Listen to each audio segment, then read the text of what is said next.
Alô, alô, muito boa noite. Estamos chegando para mais um Mesa Redonda Futebol Debate.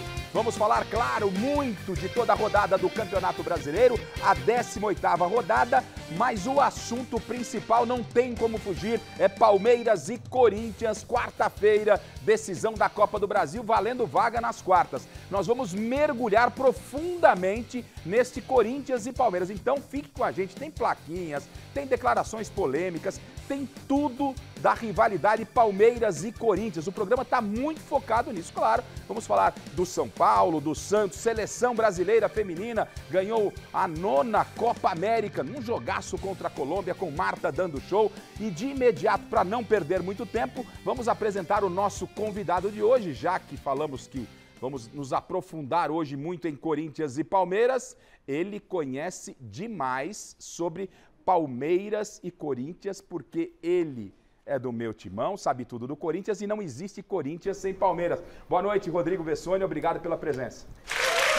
Obrigado, Garrafa, obrigado a todo mundo aí pela recepção, muito legal estar de volta aqui nesse teatro aí tão histórico, né? Fico muito feliz mesmo. Vamos falar muito aí do final de semana, do derby que vem aí mais um, né? E a expectativa é grande aí para quarta-feira. Aliás, a arquibancada hoje lá em Itaquera mandou o seu recado, né? Tava acabando o jogo, não tinha nem acabado o jogo. O Corinthians ainda estava tentando a virada e a arquibancada gritou, é quarta-feira, dando recado para os jogadores. E o Corinthians na quarta-feira tem esse compromisso importante com o Palmeiras e no sábado que vem o dia importante para o Corinthians, Augusto Melo, pelo associado, terá uma definição se ele volta para o cargo de presidente ou se definitivamente ele fica afastado. É um Corinthians politicamente também muito agitado, né? Dia 6 você enfrenta o seu maior rival, no dia 6, 3 dias depois decide o presidente. Então, não há dúvida que é uma semana muito, muito grandiosa para o clube, importante para o futuro do Corinthians, inclusive. E depois a gente pode até falar um pouco mais sobre isso, sobre quarta, sobre sábado também. Falaremos sim, e claro, o Vessone conhece tudo do Corinthians, né? Se tem alguém bem informado do Corinthians, é o Rodrigo Vessone, um belíssimo trabalho no meu timão, está com a gente no Mesa. Boa noite, Paulo Sérgio, boa noite, Alex Miller, boa noite, Chico Miller e Marina Buffon. Presentes e enquete hoje nesse programa quente com cara, respirando o Corinthians e Palmeiras. Boa noite, Marina. Boa noite, Garrafa, boa noite à nossa mesa e principalmente para você que está aí do outro lado. É claro que a nossa enquete da noite é sobre o derby da próxima quarta-feira. E aí, quem vai passar do jogo entre Palmeiras e Corinthians na próxima quarta-feira? Vai dar vitória do Corinthians? Vai dar empate ou vai ser vitória do Palmeiras? Lembrando, claro, que o jogo da ida lá em Itaquera foi 1-0 para o Corinthians, gol do Memphis Depay. Bom, os presentes, Garrafa, assim como o programa de hoje, estão muito especiais. Você quer ganhar um deles? São 2 hoje, tá? Utiliza a hashtag Mesa Redonda lá no X, antigo Twitter, e a gente vai conversar por lá. Presta atenção, presente número 1 vai ser um par de tênis da Rainha masculino, tamanho 38. Olha que coisa mais linda. E aí fica um super agradecimento à Rainha pelo envio desse belo presentão, que eu tenho certeza que você aí de casa vai querer levar. Junto com esse presente da Rainha, esse tênis masculino tamanho 38, vai vir também um par de ingressos para a festa da Toco, no Salão Nobre do Corinthians, no próximo dia 16 de agosto. E também fica um beijo, um agradecimento especial ao nosso amigo Marcelo Novato pelo envio desses ingressos. Então esse é o presente número 1, par de tênis da Rainha e os ingressos. Presente número 2, essa camisa do Grêmio, tamanho G. E aí o nosso agradecimento à Umbro pelo esse presente incrível, a Umbro sempre nossa parceira aqui. E nesse presente também uma luva da Poker da loja Gold Placa. E você já sabe, você quer ver essa luva e outros presentes, enfim, outros produtos lá no Gold Placa? Então entra no goldplaca.com.br e também um super abraço, super beijo para o Leandro lá da Gold Placa. Ah, gente, eu quero falar também, claro, das nossas canecas aqui, né? Sim, nossas canecas estão sempre queridas, todo mundo sempre querendo as nossas canecas do Mesa Redonda. Você encontra lá na Queens Brindes e Presentes, @QueensBrindes no Instagram. Lá tem um monte de coisa para vocês também adquirirem. Tá certo, Garrafa? Combinado. Então você viu, tem presentes, interaja com a gente e tem Corinthians e Palmeiras, Palmeiras e Corinthians. É quarta-feira, Corinthians e Palmeiras, mas o jogo começa hoje no Mesa Redonda. Não perca, vamos a um rápido intervalo. Voltamos já. Segura aí. Legal, viu só? Foi um pit stop bem rapidinho e a gente começa falando de Corinthians e Palmeiras e não tem como fugir, né, desse Corinthians e Palmeiras sem falar de Corinthians e Fortaleza, que aconteceu hoje à tarde na Neoquímica Arena, porque as equipes foram escaladas em função do jogo de quarta-feira, e o Palmeiras, daqui a pouco a gente vai entrar também nesse Palmeiras e Vitória, as equipes também lá em Salvador, ou melhor, a equipe do Palmeiras também em Salvador, escalada em função do derby. A gente vai misturar tudo porque, como disse a torcida corintiana, e você palmeirense deve estar pensando da mesma forma, é quarta-feira. Então, bola rolando no Mesa Redonda para Corinthians 1, Fortaleza também 1, com muitas polêmicas. Dorival começou com o time completamente, ou quase totalmente reserva, depois lançou os titulares, ele acertou, errou. Vamos ver, se liga na tela. O Corinthians voltou à Neoquímica Arena neste domingo, dessa vez pelo Brasileirão, para enfrentar o Fortaleza, mas com a cabeça ainda no Palmeiras. Time reservaço, claro, por causa da decisão daqui a 3 dias, no Allianz Parque, pela Copa do Brasil. O preço dessa escalação veio com 5 minutos de jogo. Félix Torres e André Ramalho deixaram Breno Lopes escapar. E Hugo Souza não chegou no chute cruzado. 1-0 para o Leão logo cedo. O Corinthians, mesmo sem os seus principais jogadores, criou oportunidades de sobra para pelo menos empatar antes do intervalo. O problema foi a pontaria. E olha, que podia ser pior, não fosse a trave salvar André Ramalho. Tudo bem que o foco está na Copa do Brasil. Mas com apenas uma vitória nas últimas 8 rodadas, Dorival Júnior teve que deixar um pouquinho o derby de lado para buscar o resultado aqui contra o Fortaleza. Por isso, já no intervalo da partida, Rodrigo Garro, Yuri Alberto, Memphis Depay e Mateuzinho voltaram para o segundo tempo. De cara, 2 lances e 2 pedidos de pênalti ignorados. Primeiro com o Yuri Alberto, depois com o Rodrigo Garro. E aí, hein? Dorival então mandou o Carrilho para o jogo, mas o Corinthians, apesar de um lance ou outro, não pressionou como se imaginava. O domingo só não foi tão ruim para os corintianos porque Carrilho, aos 48, aproveitou o rebote de Vinícius Silvestre e evitou a derrota em casa. Resultado, 1-1. Já são 4 rodadas seguidas sem vitória do Timão no Brasileirão, que vai ter que esquecer tudo isso, por enquanto. Afinal...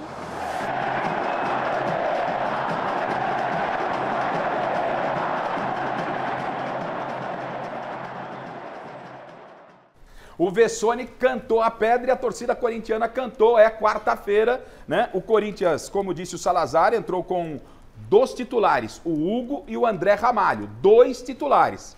Aí tomou 1-0 do Fortaleza primeiro tempo, aí no segundo tempo lançou mão de Memphis, Yuri, Garro, Mateuzinho e o Carrilho entrou no decorrer. O Corinthians usou 7 de seus titulares na partida de hoje, daqui a pouco a gente vai mostrar como é que o Palmeiras se comportou. Bom, o jogo, resultado foi justo, começa com você, Chico, vocês fiquem à vontade, o Bessone também veio da Neoquímica Arena, resultado justo, gostou da atitude do Dorival? Eu não gostei muito não, acho que o Dorival se perdeu entre titulares e reservas, o jogo de hoje, 1 ponto ou 3 com o Fortaleza, para mim não ia fazer diferença. Para o Corinthians, o que é palpável, na minha opinião, é Copa do Brasil. No Brasileiro, o Corinthians, para mim, não vai ser rebaixado. Ele não vai ser rebaixado. O Corinthians tem um time e não tem um elenco. Não vai ser rebaixado. O Corinthians, no Brasileiro, pode brigar por vaga na pré-Libertadores e na Libertadores. Então, o objetivo era, para mim, descansar todos os titulares para entrar inteirinho na quarta-feira. O Dorival pôs os caras na reserva, mas depois pôs os caras para tentar resolver o que era 1-0, Chico. O primeiro tempo foi um primeiro tempo ruim de se ver, de se assistir, que os reservas do Corinthians realmente é um time muito ruim.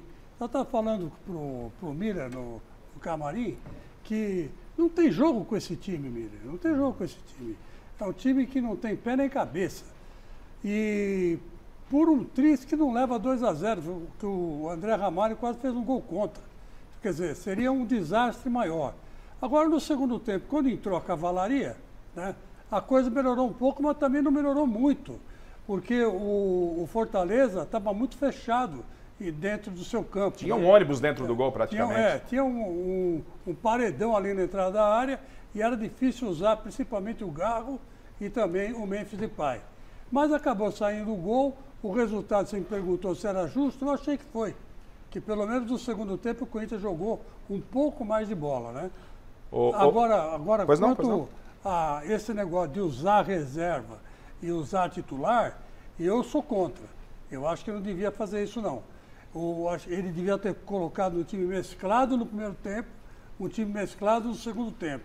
Eu sou favorável ao time mesclado, ao banguzinho, né? Que a gente fala, que nem diz o Miller. Um banguzinho reforçado, né? Não um time totalmente reserva. Vessone, o que você avalia da forma que o Dorival conduziu esse jogo? Repito, não sei se vocês concordam, se você em casa também não concorda. Para mim, o foco é quarta-feira. Até porque se Corinthians, por um acaso...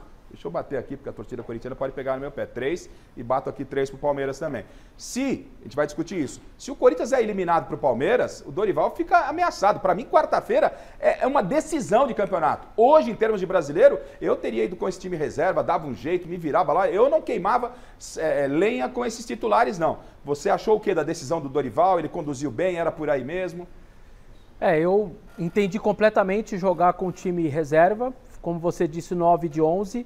Eu teria feito a mesma coisa, não tem muito o que fazer. O futebol de hoje é um futebol muito físico.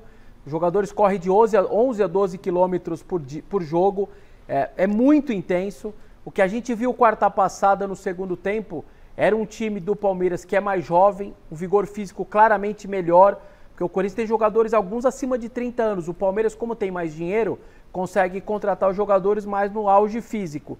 E o Palmeiras, quarta passada, se impõe no segundo tempo. Fisicamente vai empurrando o Corinthians para trás quando sai o gol do Corinthians. E aí ficou o Corinthians de uma maneira, termina o jogo de uma maneira melhor para o Corinthians por conta do gol.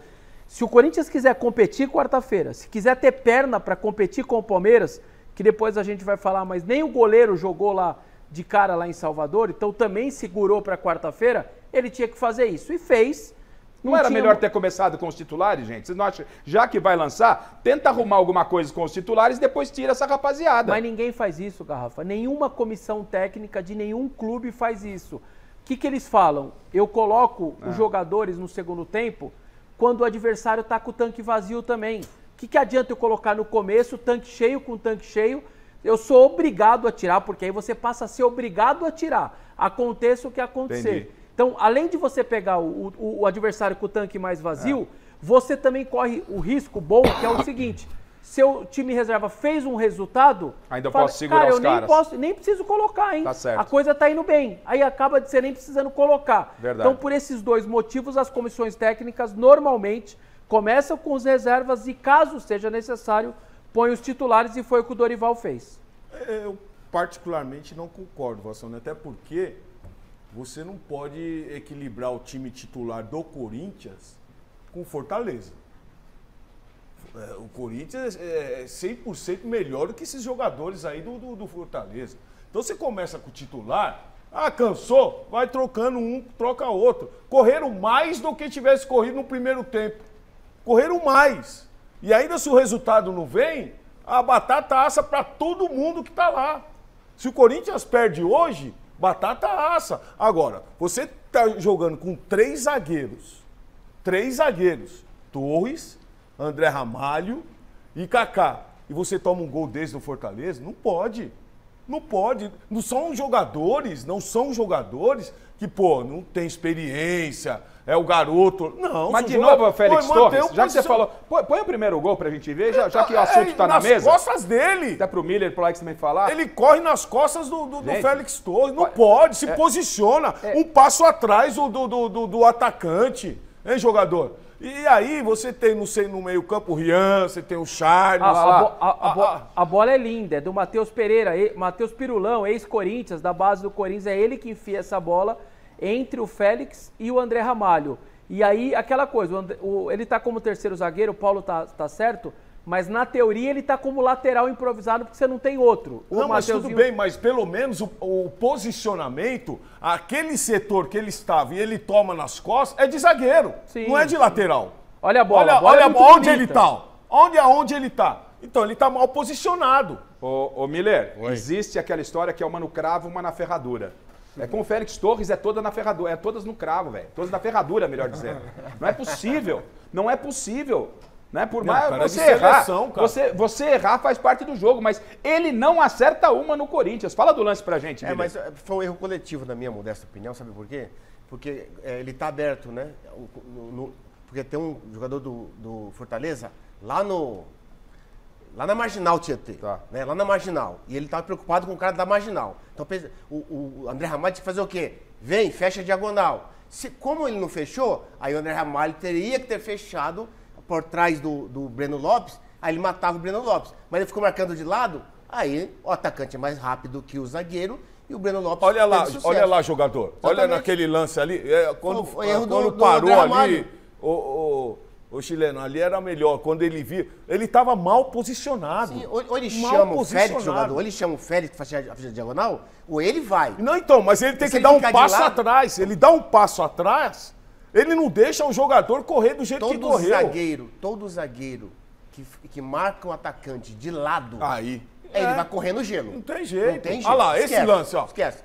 Pode ser o Léo Ortiz, que é o craque do Flamengo lá na zaga, vai correr errado, não vai conseguir chegar na bola. Foi o que aconteceu. Agora tem uma coisa também que a gente fala aqui da defesa. A bola que o cara, só para fazer justiça, a bola é tipo aquelas que o Miller enfiava também. Pode olhar, é uma bola linda.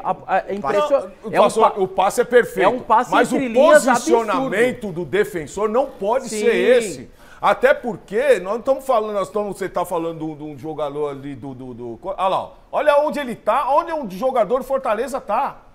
Ele já está mal posicionado. Solta o lance pra gente. Ele está do lado do jogador. Olha esse. Só ali quando tá lá. Aí, cara.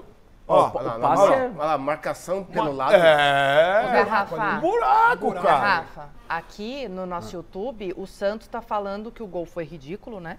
E que o Hugo não foi bem também, que o Hugo falhou. Não, entendeu? Não falhou, né? Bateu cruzado. O goleiro tem que defender a trave, normal lá. O Breno Lopes que foi bem, olha só. Vai do outro lado. A gente não É falou difícil. ainda do mérito do Breno Lopes. Claro Sim, que a defesa do Corinthians falhou. Sim. Mas o jeito que o Breno Lopes pegou a bola, correu e chutou cruzado, algumas vezes ele fazia isso no Palmeiras. Mas sabe por que o internauta falou isso? Porque o Hugo acostumou a gente mal. O Hugo faz uns milagres assim. A culpa é do Hugo.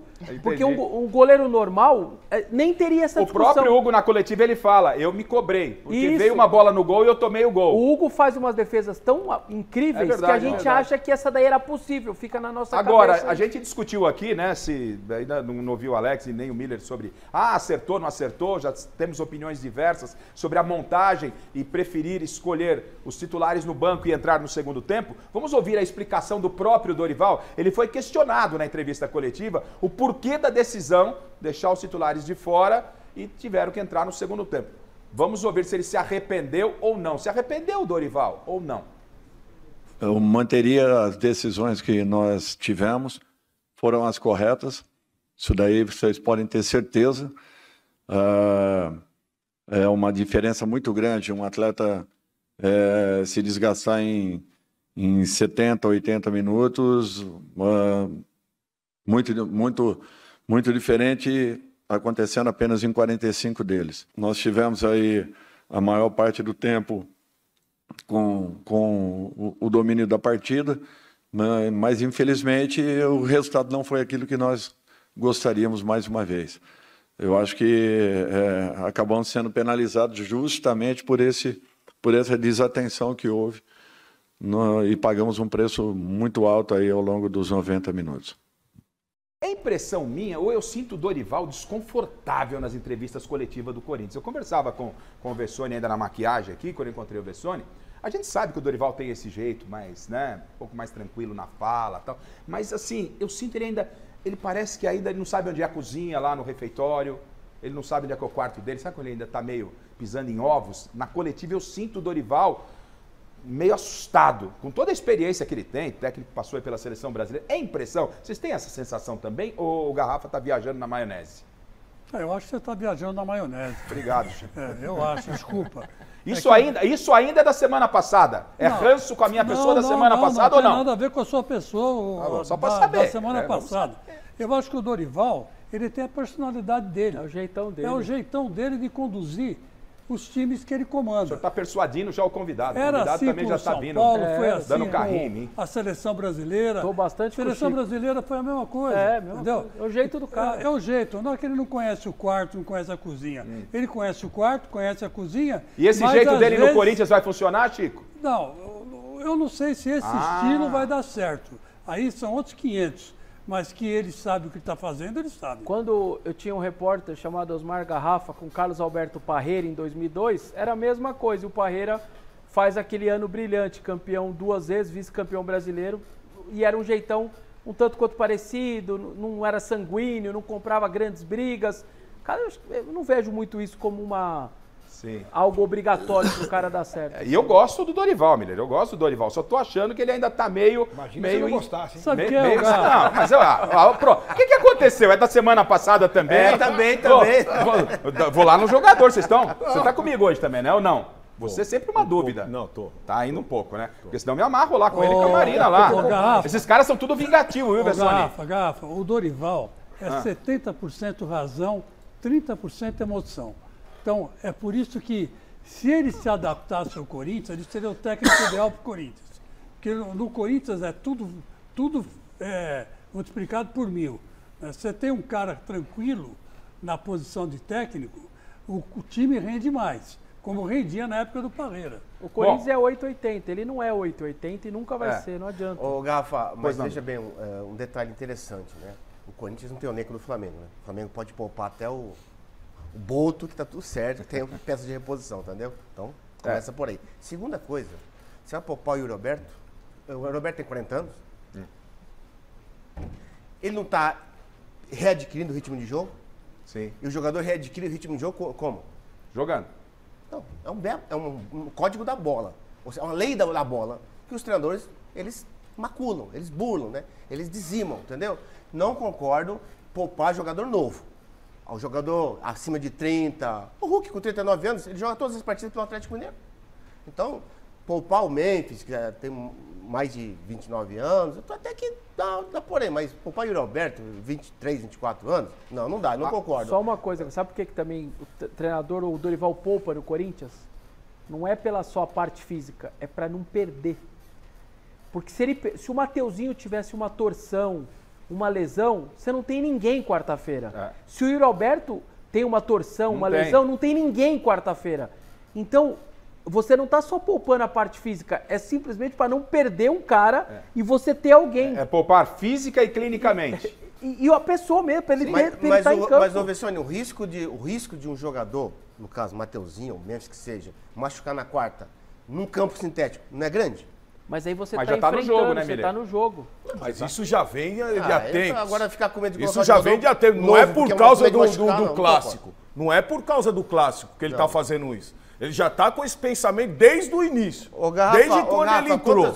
Quantos jogos o Corinthians está sem vencer no Brasileiro, hein? Já são 4 jogos. 4 jogos. Depois que perdeu pro São Paulo, Dos últimos não 8, ganhou mais. Dos últimos 8 ganhou 1. Olha só, Os últimos 8 ganhou 1. uma campanha bem fajuta. Você vai ficar poupando Por agora. isso da O Campeonato Brasileiro não tem misericórdia, não. Por isso da importância do Campeonato jogo de Brasileiro- quarta-feira. Agora, gente, o fato do Corinthians, né, do Dorival ter se utilizado de 7 titulares, e a ideia era usar o menos possível. Esse desgaste, vamos lá, Memphis, Yuri, Garro, Carrídio, Mateuzinho, Hugo e Ramalho. Esses caras, eles estão fisicamente mais prejudicados para o jogo de quarta-feira ou não? Pelo que jogaram, eu acho que não vai impactar. 5 deles 45 minutos, 2 90 minutos. Eu acho que a poupada foi a ideal. Deu certo, foi o necessário e era necessário fazer. Eu considero, talvez o Palmeiras poupou até um pouco mais tempo e mais jogadores.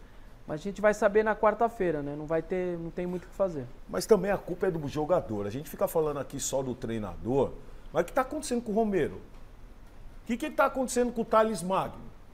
Bidon hoje muito abaixo daquilo que a gente sabe. Deixa eu ir mais além com você. Coloca nessa lista, e aí vocês vão, como hoje vocês são tudo contra mim, você acha que talvez pode estar do meu lado, o Garro, em 11 jogos, ele fez 1 gol.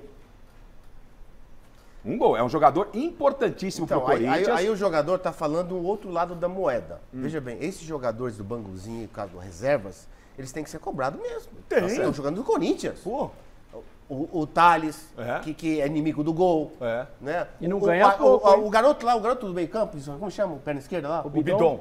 O Bidon. Só de lado. Pera aí, só toca do lado pra trás, pelo amor de Deus, tem que ser cobrado também. Entra no jogo contra o Fortaleza, com um time bom, e não joga Nada. Não resolve. Olha o Romero perdendo o gol aí, que Miller. perde. Olha o Romero Esse perdendo o jogador gol, tem que Miller. ser cobrado. Sim. Entendeu? Não é jogador? Mas é isso, cara. Sabe por quê? A gente Aí fica o criticando torcedor o treinador. fica falando só do treinador, Exatamente. do treinador. Não, mas treinador. o Garro não dá pra colocar. Eu sou fãzaço do Garro, acho que ele é peça fundamental. Agora, com a volta do Memphis e do Yuri, o trio se completa, a coisa pode fluir. Mas pra um camisa 8, pra um cara que pode chegar à área, o Corinthians às vezes joga com 3 volantes. Não tá sendo muito pouco. Ele já produziu demais, é um cara que se entrega. Eu acho que a gente só tem que dar um pouco de... O negócio do joelho dele não foi simples. Ele ficou 3 meses agora parado. Isso é importante. Ele estava jogando só com infiltração. Ele falou, eu joguei 15 jogos finais de 2004 tomando infiltração. E os dois estão aqui, eles podem falar o que é tomar infiltração no joelho 15 jogos seguidos. Então, ele depois do Paulista vai se cuidar, fica 3 meses fora, tá voltando. Eu acho que é uma questão de dar paciência e ter ritmo, porque não é fácil passar o que esse cara passou no joelho. Ainda fisioterapia, tá sob cuidados. E ele, quarta-feira, é o sintético. Ele fala, eu não vou ficar fora do jogo, mas o sintético me prejudica muito e me preocupa. Mas fora eu não vou ficar. Então ele já até avisou na zona mista hoje. Mas esse é um agravante. Na final do Paulista, o primeiro jogo, para ninguém esquecer, ele é banco. Ele não joga o primeiro no sintético. Ele só joga o segundo, porque ele não suportava de tanta dor.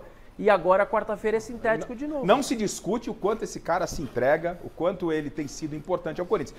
Eu só trouxe o número e o Vessone, obviamente, por conhecer demais o Corinthians, traz uma informação importante. Não é? E mais importante é o que vem pela frente, que é o sintético do Allianz na Garrafa, o Garro é completamente diferente do que eu tô falando do Romero. Do Romero, tô falando do Thales Magno, do Bidon. Exatamente. O Garro ainda produz alguma coisa, cara. Tem que ser cobrado em outro nível. Ele produz alguma coisa ainda pro time. Agora esses jogadores tem que entrar tem que arrebentar. Tem que comparecer, exatamente. E esses que o Paulo tá falando não ganha pouco, não. Não é porque é reserva que ganha pouco, não. E o melhor hoje, Fesson, o melhor foi o Dieguinho. O menino foi o que melhor que eles. Primeiro jogo da vida dele como titular do Corinthians hoje, jogou bem. Jogou bem. Então, a torcida vaiou quando ele saiu, inclusive. Se virou bem ali do lado esquerdo. Fica uma luz no fim do túnel, que já com essa dificuldade de elenco, tem que começar a olhar para essa garotada da base. O Alex, terminou o Palmeiras? Terminou nesse momento lá no Barradão. O Palmeiras saiu perdendo por 2-0 e buscou o empate 2-2 quando a Cavalaria entrou no segundo tempo. Né? O Palmeiras fez o gol de pênalti com o Piquerez, depois Flaco Lopes de cabeça, terminou 2-2. O time foi completamente reserva, do goleiro até o último atacante, o Marcelo Lomba. O time começou, então, só para deixar claro, o Palmeiras entrou com um time completamente reserva. Inclusive o Marcelo Lomba no gol, que pegou muito, inclusive. Tá. O jogo terminou? Terminou 2-2. 2-2.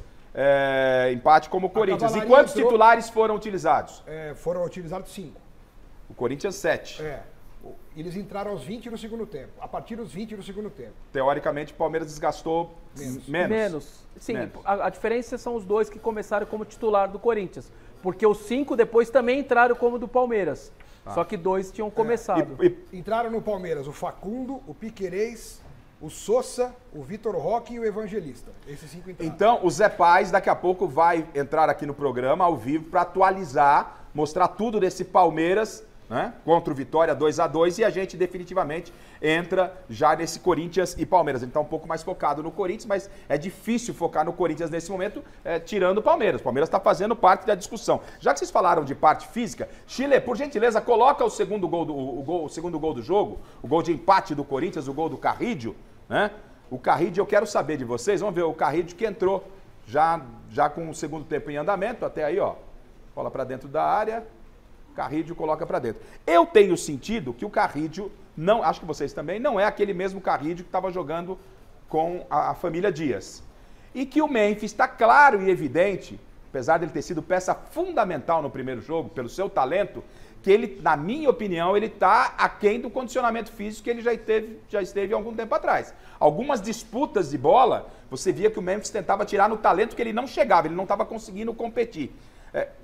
Você, o Vessone, que acompanha dentro do possível, porque hoje a gente não consegue mais acompanhar treinamento e tal, você que conhece bem os bastidores, problemas físicos também estão sendo detectados no Corinthians, o Memphis e o Carrídio estão fora de forma, talvez essa ausência da parte física tenha feito a queda de futebol do Carrídio?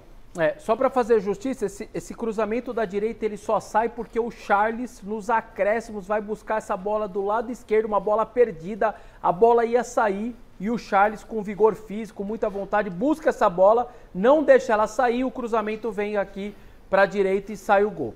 Em relação ao Memphis, eu não acho que ele está fora de forma. Para mim, ele está fazendo jogos até meio parecidos com o do ano passado. Eu acho que ele até só está finalizando menos.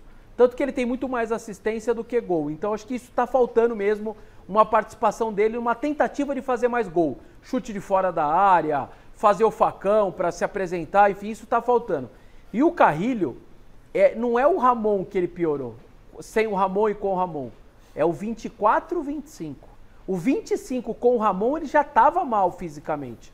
E o Carrilho, ele inverteu o que eu imaginava dele. O Carrilho chega da segunda divisão da Arábia. Vocês imaginam, se a primeira divisão da Arábia já é aquela coisa de estrutura menor, você imagina a segunda divisão da Arábia, onde só treina à noite por causa do calor. Eu falei, cara, esse cara não vai acontecer nada em 24, ele se adapta de novo ao futebol sul-americano, e 25 dele, porque ele sempre foi bom jogador, 10 anos de seleção peruana. Não, ele faz o 24 absurdo, focado, bem fisicamente. E o 25, ele praticamente não existe no Corinthians, não consegue jogar. Quando deu 10 minutos de quarta-feira no estádio, ele morreu em campo. 10 minutos do segundo tempo, ele não tinha mais perna para levantar. O que está acontecendo? Para mim está claro, o problema físico dele está claríssimo. 34 anos, não sei se ele não está se cuidando, o que está acontecendo, mas o ano passado ele era um, esse ano claramente ele é outro. Vessone, é difícil, cara, a gente falar assim em termos físicos, porque ver o potencial que tem o cara e a lentidão dele dentro de campo, parece que o cara tem que estar com um problema externo. Exato. Algo está acontecendo. Tá sem dinâmica. Né? Sem dinâmica nenhuma. Ele era o motor do Corinthians. Até o Memphis tá sem dinâmica. O Memphis, ele faz uma jogada e sai andando. Eu fui no jogo. Então, no estádio, você tá vendo quando o cara tá se movimentando, o cara tá aparecendo pro jogo. O Memphis fica parado. Quando o Garro, que ele força a jogada para fazer 1-2 e tal, tem hora que ele força a jogada e não aparece ninguém. Aí aparece o Yuri correndo pra lá, corre pra cá. E ele que tava machucado até outro dia, hein? Tá correndo mais que esses caras aí, ó. Tá correndo mais que os Tá dois, correndo mais que esses caras aí, pô. Bom, como terminou o jogo do Palmeiras, e a gente vai entrar especificamente, vamos saber como é que foi o jogo do Palmeiras com Vitória, e já juntar Palmeiras e Corinthians com plaquinha e tal, para fazer aquilo, projetar o que pode acontecer na próxima quarta-feira, e a gente vai falar, obviamente, da política corintiana. Uma pergunta pro Vessone. Ô Vessone, o negócio da concentração voltou? Que não tinha... o Corinthians aboliu desde o começo do ano com o Ramon ainda. Desde o começo do ano. Chega às 11 da manhã para o jogo à noite ou jogo à tarde. É isso que está acontecendo. Noticiou-se, aí foi o UOL que deu, que 5 jogadores deram uma brecha antes do jogo do São Paulo. Na véspera do jogo do São Paulo, na folga. E aí deram mancada na quinta e na sexta e tal, mas se apresentaram para o sábado, mas o Corinthians fez aquele comportamento ridículo, nojento no Morumbi e tudo mais. No Cruzeiro depois, manteve porque era o Cruzeiro, enfim, só que na primeira final fez os caras concentrar. Tá. Se vai ser para a segunda, eu estou imaginando que vai ser a mesma coisa. Pro primeiro jogo, pro primeiro jogo das oitavas fez concentrar, eu estou imaginando que para a quarta vai fazer de novo, mas a princípio é uma coisa que todos os clubes estão fazendo. O Palmeiras se apresenta às 11 da manhã, dia do jogo. São Paulo também. Parece que só no Rio Grande do Sul ainda é na moda antiga. Vai pro hotel, se concentra. O futebol brasileiro, Minas, Rio, São Paulo, todo mundo aboliu praticamente. Dois ex-atletas aqui na nossa bancada, né? E quando é a parte muito específica, eu gosto de ouvir também a opinião deles, principalmente a opinião deles. Miller, essa história, conhecendo o jogador, Paulo Sérgio conhecendo o jogador, vocês já foram ex-jogadores. É importante jogador ainda... brasileiro, né? No Brasil, não na Europa. No Brasil, né? Eles viveram Brasil, na Europa aqui, né? também, no nosso mundo. É importante, ainda tem que ter a tal da concentração. Tá aí, a notícia foi divulgada pelo Alckmin. Na véspera do jogo contra o São Paulo, tinha gente quebrando na noite. É importante ter concentração para todos os jogos ou tem que dar uma aliviada? O que você pensa? Olha, Rafa, o jogador sabe que na Europa é normal, lá não se concentra. Quando eu fui jogar na Itália, 2 horas antes da partida e vai pro jogo. É uma cultura europeia, não é jogador? No Brasil, sempre houve a tal da concentração. Às vezes em semifinal, final, São Paulo, anos 80, 90, concentrava a semana toda no hotel.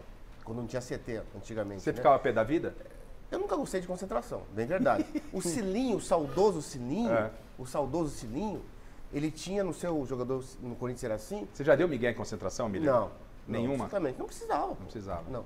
O Cilinho, ele tinha abolido a concentração já nos anos 80. A gente se apresentava no dia do jogo do Morumbi e jogava e não tinha concentração. Anos 80. E o que você fazia na véspera? Não, na véspera não. Às vezes eu saía mesmo, normal. Certo. Não estou concentrado, pô. Tá liberado, então. Novo. Ó, se tá liberado, né? Tá liberado, mas tá liberado com moderação, fica em casa. Tem responsabilidade. Não, mas eu acho que aumenta a responsabilidade do jogador brasileiro, né? Eu acho legal abolir a concentração, desde que tenha o jogador responsabilidade na véspera do jogo. Veja bem, em jogos pontuais, clássico, semifinal, mata-mata, que é uma decisão final, aí eu acho legal concentrar. Paulo Sérgio, o que o senhor pensa a respeito do tema? O senhor gostava de concentração? O senhor já escapou de... O senhor é um homem sério, casado, muito bem casado, é avô, mas o senhor já foi jovem, né? Nós temos imagens aqui do senhor aí, daquela vez de bonezinho. O senhor não me venha com churumelas aqui. O senhor gostava de concentração? Gostava de dar uma escapadinha, Paulo? Não. Eu gostava de concentração. Olha pra mim. Não, eu gostava, até porque é na concentração que eu conseguia comer, né, mano? Olha só a história. A história do futebol. Ei, jogador, pô, chega aí, cara, comer na carreira, sabe como é que é, ó, o São Paulo, nos anos 80, a gente gostava de concentração. Concentrava no Transamérica, pô, um hotel maravilhoso. Aí, tá vendo? Aí, cara, então hoje em dia diferente. Os caras estão ficando em quarto sozinho. Sim, não fica nem mais quarto duplo. Mas eu sou a favor da concentração desde que você comece a fazer o que fizeram. Aí saíram. E hoje esses jogadores não resolvem nada. Antigamente, jogador que era fera, o cara saía pra noite, não ia pra concentrar, mas resolvia em campo. Hoje o cara... Não tinha negócio de perna pesada, não. A perna vinha mais leve, né?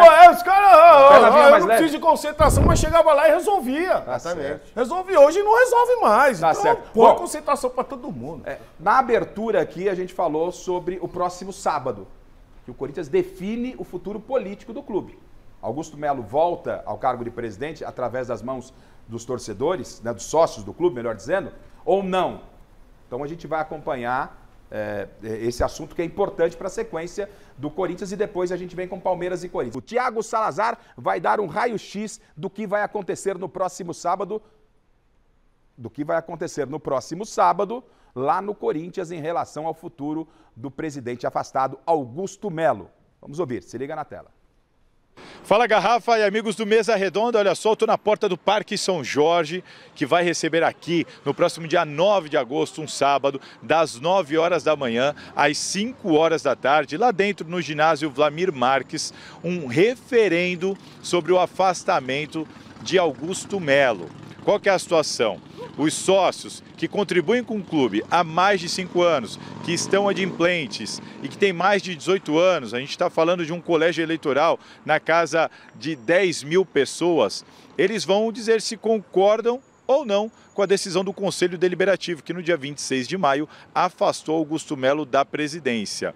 Se os sócios concordarem com a decisão do Conselho, o Augusto Melo será afastado definitivamente, sem possibilidade de voltar à cadeira da presidência. Ainda ficará inelegível por 10 anos e podendo até sofrer um processo disciplinar de expulsão do clube. Agora, se os sócios mudarem a decisão do Conselho e decidirem pelo retorno de Augusto Melo, isso deve dar alguns problemas por aqui, porque o Augusto Melo tem outros casos que estão na comissão de ética. E dá uma olhada no que disse essa semana Romeu Tuma Júnior, presidente do Conselho Deliberativo. Eu estou vendo ainda a possibilidade dele voltar. Vocês sabem o que vai acontecer se ele voltar? O Corinthians vai parar, nós temos 6 processos de impeachment para votar ainda. Afasta, volta, afasta, volta, afasta, volta. Qual corintiano que diz que gosta do clube que pode imaginar uma situação dessa? A não ser que seja todo mundo palmeirense que frequenta o Corinthians, eu sou otário de novo e não estou vendo. Ou a gente vira a página no dia 9, ou esquece, fecha isso aqui e vamos embora. Bom, essa é a situação e a gente está falando aqui sobre o caso Vaidbet, do qual o Augusto Melo foi indiciado pela Polícia Civil, denunciado pelo Ministério Público e se tornou réu pela Justiça brasileira. E vale destacar também que, em caso de afastamento definitivo do Augusto Melo, Romeu Tuma Júnior terá de convocar uma eleição indireta no Corinthians. O que significa isso? Associados que já cumpriram pelo menos 2 mandatos no Conselho Deliberativo, não importa se hoje eles não são conselheiros, eles vão poder se candidatar a um mandato tampão até dezembro de 2026, que é quando terminaria o mandato do Augusto Melo. Só que só os conselheiros é que votarão nesses candidatos para esse mandato tampão. Esse é o procedimento caso o Augusto Melo seja afastado. Tá certo, gente? Essa é a situação. Augusto Melo já avisou que não vai renunciar. Então, até o dia 9, o clima por aqui é de tensão absoluta e completa imprevisibilidade. Vamos aguardar e seguir acompanhando. Tá certo, pessoal? Bom programa para vocês. Aquele abraço. Bom, o futuro do Corinthians pode ser decidido no próximo sábado. E o futuro, nesse momento, pelo que o Salazar falou, está na mão do associado. Mas essa entrevista do Tuma na sexta-feira gerou repercussão no sábado. O Paulo Sérgio esteve lá, né, Paulo? No Corinthians, foi uma homenagem dos jogadores que foram lançados no terrão, lançando novamente ali aquele espaço do terrão. É uma grama sintética meia com cor de terra, não é? Você foi homenageado? Alaranjada. Alaranjada. Quem teve lá, Paulinho? Ah, tava o Dinei, Marcelo de Jean, Solitinho. Legal. Rodinei, tinha uma galera forte lá. Pingo. Vocês foram homenageados, o Zé Elias também teve lá. Zé Elias, beijão teve pro Zé. Muitos jogadores lá. Rosinei. Aqueles, alguns que passaram ali pelo terrão. Então pelo foi terrão um momento do Corinthians. assim muito legal. E no externo nós vimos também esse clima político. Tava fervendo a política. Tava fervendo a política, porque uma parte de cá estavam os de hoje e na parte de cá estavam os de ontem. Então, o Augusto Melo tava lá e como é que é? Ele ficou lá na cordinha, ele não passou. Como é que é? Explica, Maria. Então, o negócio tinha uma divisória lá. Tá. Tava todos os jogadores lá homenageados. Nessa parte de cá. A diretoria atual, os dirigentes aqui, na cordinha de lá. Não. Tava o Augusto Melo. Pra cá, o Augusto Melo, pra lá, Osmar Stabile e vocês. O Augusto aqui do lado de cá. E aí a imprensa foi toda no Augusto. Então. Porque cumpriu o papel dela de ouvir. Manda um abraço aí também pro seu Joaquim, da Bocha. Da Bocha. Então, a gente vai entender o que aconteceu. O Salazar mostrou, obviamente, só um trecho da coletiva do Romeu Tuma Júnior, que é o presidente do Conselho. A fala que deu maior repercussão foi essa do presidente do Conselho Deliberativo, Romeu Tuma Júnior. Preste bem atenção, quero que você preste bem atenção para que você entenda o contexto, porque muita gente tirou do contexto. Vamos lá, se liga na tela. Não há previsão e eu vou marcar quando eu achar que devo, já vou adiantar. Perfeito. Vou marcar o mais rápido possível, o Corinthians precisa virar essa página e precisa renascer das cinzas. E precisa funcionar. Agora, em relação à pergunta de fato. Em cima até... Sabe por quê? Porque eu quero voar com águia. A águia voa com águia. A gente quer ser um Flamengo. E vamos ser. O presidente do Conselho Deliberativo disse que o Corinthians quer ser o Flamengo. E vai ser. Politicamente isso estourou como uma bomba. Como uma bomba. Depois a gente vai opinar aqui, todo mundo. Eu tenho uma interpretação. Mas olha como Augusto Melo, que o Paulo Sérgio disse que estava lá ontem pela manhã no Parque São Jorge, avaliou essa declaração do presidente do Conselho Deliberativo, o Romeu Tuma Júnior. Se liga só que a cuíca vai roncar. Patética, né? Então ele que vai pro Flamengo, ele vai ser presidente do Conselho do Flamengo, porque aquele é um presidente afastado, estatutariamente ele é afastado. Então ele que vai pro Flamengo, que é um absurdo. O Corinthians é muito maior que o Flamengo, o Corinthians é o maior da América Latina, um dos maiores do mundo, e eu vi um presidente do Conselho afastado falando uma asneira dessa, né? Patético, né? Ridículo. Se você não conhece o presidente do São Paulo, do Palmeiras, do Santos, o cara em menos de 2 meses quer armar coletiva, ele quer mais aparecer, criticar, é o desespero, porque ele sabe que a gente vai voltar dia 9, e é o desespero dele. A gente vai voltar para tirar essas pessoas daqui que estão fazendo mal ao Corinthians. Bom, eu vou já saber também do Vessone, que conhece tudo do Corinthians, sobre isso que está dizendo o Augusto. Que é o presidente do Conselho, é um presidente que está afastado. O Vessone vai explicar isso para a gente. Mas ainda sobre a declaração, e depois, Chile, deixa no ponto de novo, não é só para a gente fechar antes de jogar para a bancada, a frase do do Tuma quando ele fala que o Corinthians quer ser o Flamengo, para a gente não ficar nenhuma dúvida. O presidente do Corinthians, o Osmar Stabile, que estava lá, passou ao fundo ali, você viu Augusto Melo, o presidente ao fundo. Ele também falou sobre isso, vamos ouvir. O Corinthians não quer ser time nenhum, o Corinthians é Corinthians. Tá? E o que dá para fazer é um benchmark com outros clubes, para tomar conhecimento, saber de que forma foi adotado lá, né? Que acredito eu que o período lá atrás foi de uma forma, hoje deverá ser de uma forma completamente diferente, porque o mundo anda, o mundo se transforma e tudo se transforma. Então nós precisamos, na verdade, saber qual é a necessidade do Corinthians. Tudo isso nós estamos trabalhando para ver a necessidade. Então, o que foi adotado lá atrás pode ser que não funcione aqui na frente. Já tem outras necessidades agora. Bom, eu tenho a minha visão do que disse o presidente do Conselho, Romeu Tuma Júnior, a minha interpretação, tá? E não tenho interesse em estar de lado A, B ou C. Eu faço a minha avaliação daquilo que eu ouvi. Quando o Tuma fala... Você tem esse pedacinho de novo, Chile? Só para deixar claro. Vamos posicionar? Confundiram essa fala dele? Né? É. Nossa. Você viu, né? Chamou de patético, o Melo chamou de patético. Uma fala, é tão simples que ele falou. Mas para não restar dúvida, para não dizer que a gente está... Assim que se tiver, Chile, me avisa, só para a gente ouvir esse trecho. Vamos lá. Corinthians quer ser o Flamengo? Que história é essa? Espera aí. Na tela.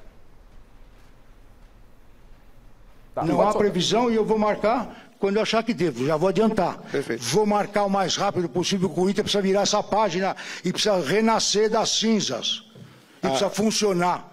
Agora, em relação à pergunta de fato. Em cima até... Sabe por quê? Porque eu quero voar com águia. A águia voa com águia. A gente quer ser um Flamengo.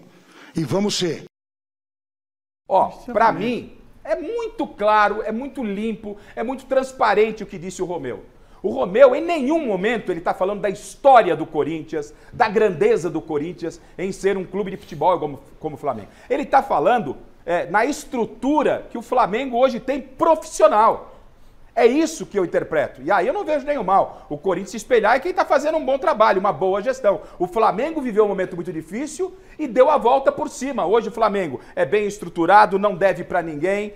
Agora está vendendo para jogadores aqui no Brasil só para quem paga à vista, porque está todo mundo devendo. Então o Flamengo hoje... Até outro dia não tinha 100 de treinamento. É isso. Hoje queiram ou não, o Flamengo na parte administrativa, onde o Corinthians está uma zona, aonde o Corinthians está uma zona... O Flamengo é referência. E é isso, para mim, que o presidente do Conselho está se referindo. E aí estão dizendo, quer ser Flamengo, vai no Flamengo. Não, o Tuma está querendo o bem do Corinthians. Quer que o Corinthians tenha um modelo de gestão parecido com o Flamengo, Miller. Foi isso que eu interpretei. É simples isso aí, pelo amor de Deus. Não precisa discutir isso, pô. Bandeira de Melo plantou, Landim colheu, assim como o BAP vai colher. Porque o Flamengo não tem jogo. Acabou de contratar o Samuel Lino aí por quase 200 milhões. Por quê? Porque tem dinheiro em caixa. É isso que o Tuma falou. O Tuma não falou nada demais. Queremos ter uma gestão como a do Flamengo. Isso. Planta-se hoje, colhe amanhã. Normal isso aí, pô. Bandeira de Melo, ele mesmo falou isso lá atrás. Olha, agora não dá nem... Ele sempre falou isso, não foi, Vessone?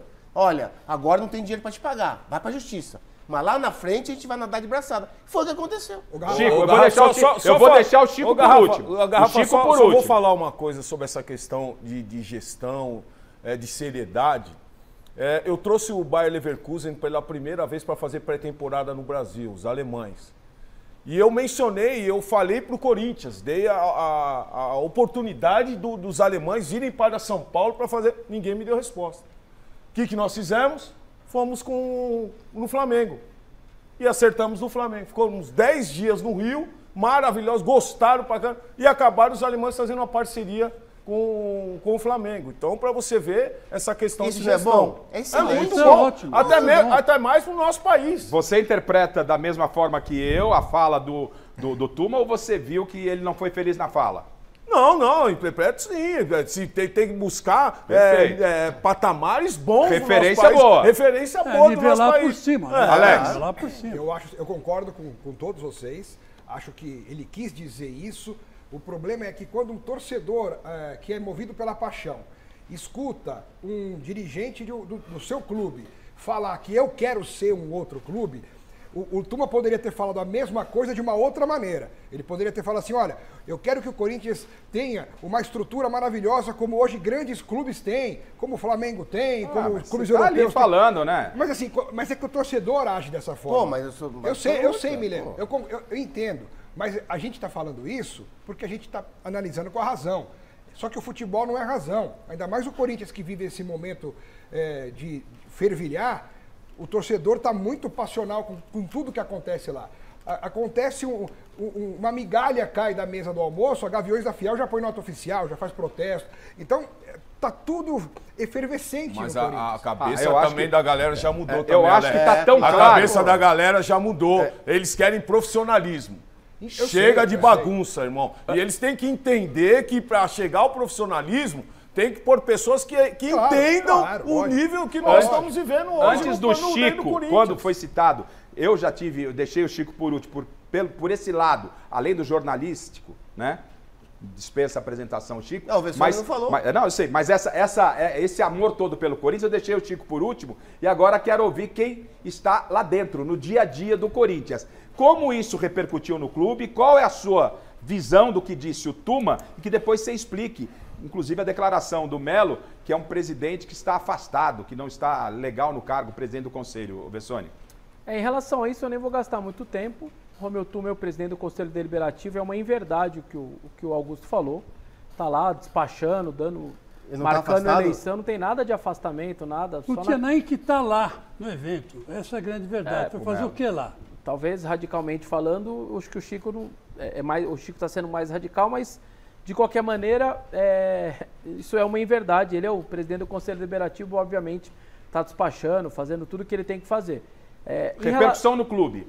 A repercussão existe por quê? Porque como você está meio que polarizado, quem está do outro lado, quem quer aproveitar uma frase dessa, é maravilhoso, se aproveita. Só não entendeu a frase quem não quer entender. E quem não quer o bem. E quem não quer. A gravidade é se ele falasse, eu quero ser o CRB, eu quero ser o CSA. Aí sim seria grave. Ele só não podia falar Palmeiras, né? Que tem o mesmo estágio hoje do Flamengo. Aí seria grave. Isso, aí seria grave. Qual é o mal de você querer ser hoje, ter o mesmo faturamento do clube que fatura 1,5 bilhão por ano? E ó que você já fatura bastante. Se você está organizado, você imagina o quanto o Corinthians poderia arrecadar. A águia, como ele disse, voa com águia. O Corinthians tem que mirar esses daí. Como no começo dos anos 2010, me lembro, teve o presidente do Flamengo que falou assim, foi no Corinthians, se reuniu com... A gente quer ser igual ao Corinthians, a gente quer se organizar lá no começo dos anos 2010 como o Corinthians. Verdade. E conseguiram e estão aí colhendo os frutos agora. Então só vê polêmica ou problema em quem quer. Ou quem quer tirar algum feito político disso. Para mim, a polêmica é zero. Chico, como isso impactou no corintiano Chico Lang? Numa boa, entendeu o que disse o Tuma? É por aí mesmo que está quase de forma unânime, eu quero também ouvir a Marina, mas eu quero a sua opinião. Entendeu isso como torcedor, quando você ouve a frase, te impactou, você, pé no chão, falou, tá certo? Eu entendi o Romeu Tuma, eu reprimo totalmente o Augusto Melo, por causa do que ele falou, tirou um sarro do Romeu Tuma, né, quando ele não devia tomar. Porque ele sabe que a administração do Flamengo é exemplar, todo mundo sabe. Hoje em dia é exemplar. E a do Palmeiras também. Né? Mas a do Flamengo é exemplar. E eu quero dar parabéns ao Stabile, que ele falou assim, não, o Corinthians não quer imitar ninguém, o Corinthians é grande e vai ser grande e vai acertar os seus problemas e vai crescer. Então, quer dizer que de todos o que falou o certo e o direto, né? Foi direto ao ponto, foi o Stabile. Que, aliás, aqui entre nós, está me surpreendendo. Está sendo o cara mais sensato diante de tudo isso aí.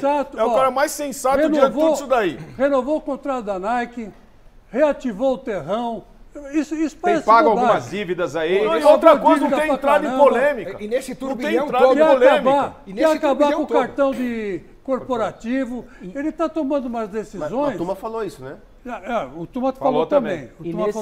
Nesses 2 meses dele, o que mais eu destaco é o que eles conseguiram fazer em 2 meses, o que o Duílio em 6 meses e o Augusto em 1 ano e meio não fez, que foi implementar o facial para o torcedor entrar. Também. Eles fizeram uma correria em 1 mês e meio, isso as pessoas não se deram conta de quanto poderia ser grave se desse um problema nesse facial com 30, 40 mil pessoas, não conseguiram querendo entrar no estádio. O risco que se correu, se esse trabalho não fosse bem feito, o governo federal deu 2 anos para implementar. Pegou 6 últimos meses do Duílio, não implementou. Em 1 ano e meio do Augusto, não implementou. Em um mês e meio, na paralisação da Copa do Mundo, instalaram 150 catracas e hoje o facial está rodando liso e teria tido um problema enorme se eles não conseguissem fazer essa correção. Estão impedindo o vazamento de ingressos. Isso. Né? O Miller vai falar, eram 8 mil ingressos que sumiam do Corinthians, mas eram 8 mil ingressos que tinha gente fazendo dinheiro.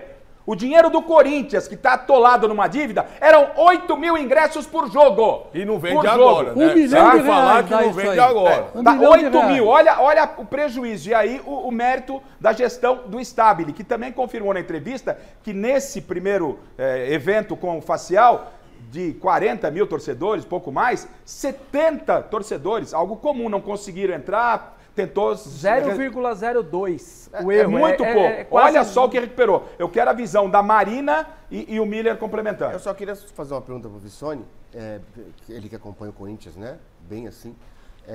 O que ele acha de 1 ano e meio de Augusto Melo como gestão no Corinthians? Cara, foi muito mais problemática do que eu imaginava, assim. E aí tá aí o final da história, indiciado pela polícia, enfim, denunciado pelo Ministério Público e réu na Justiça. Acho que esse final eu acho que já explica muito, né? E muito, não é só por falta de experiência, a gente até entenderia muitos problemas por falta de experiência, mas essa situação toda de Justiça e Ministério Público e polícia, eu acho que está claro ali, o resumo disso tudo, é uma grande decepção.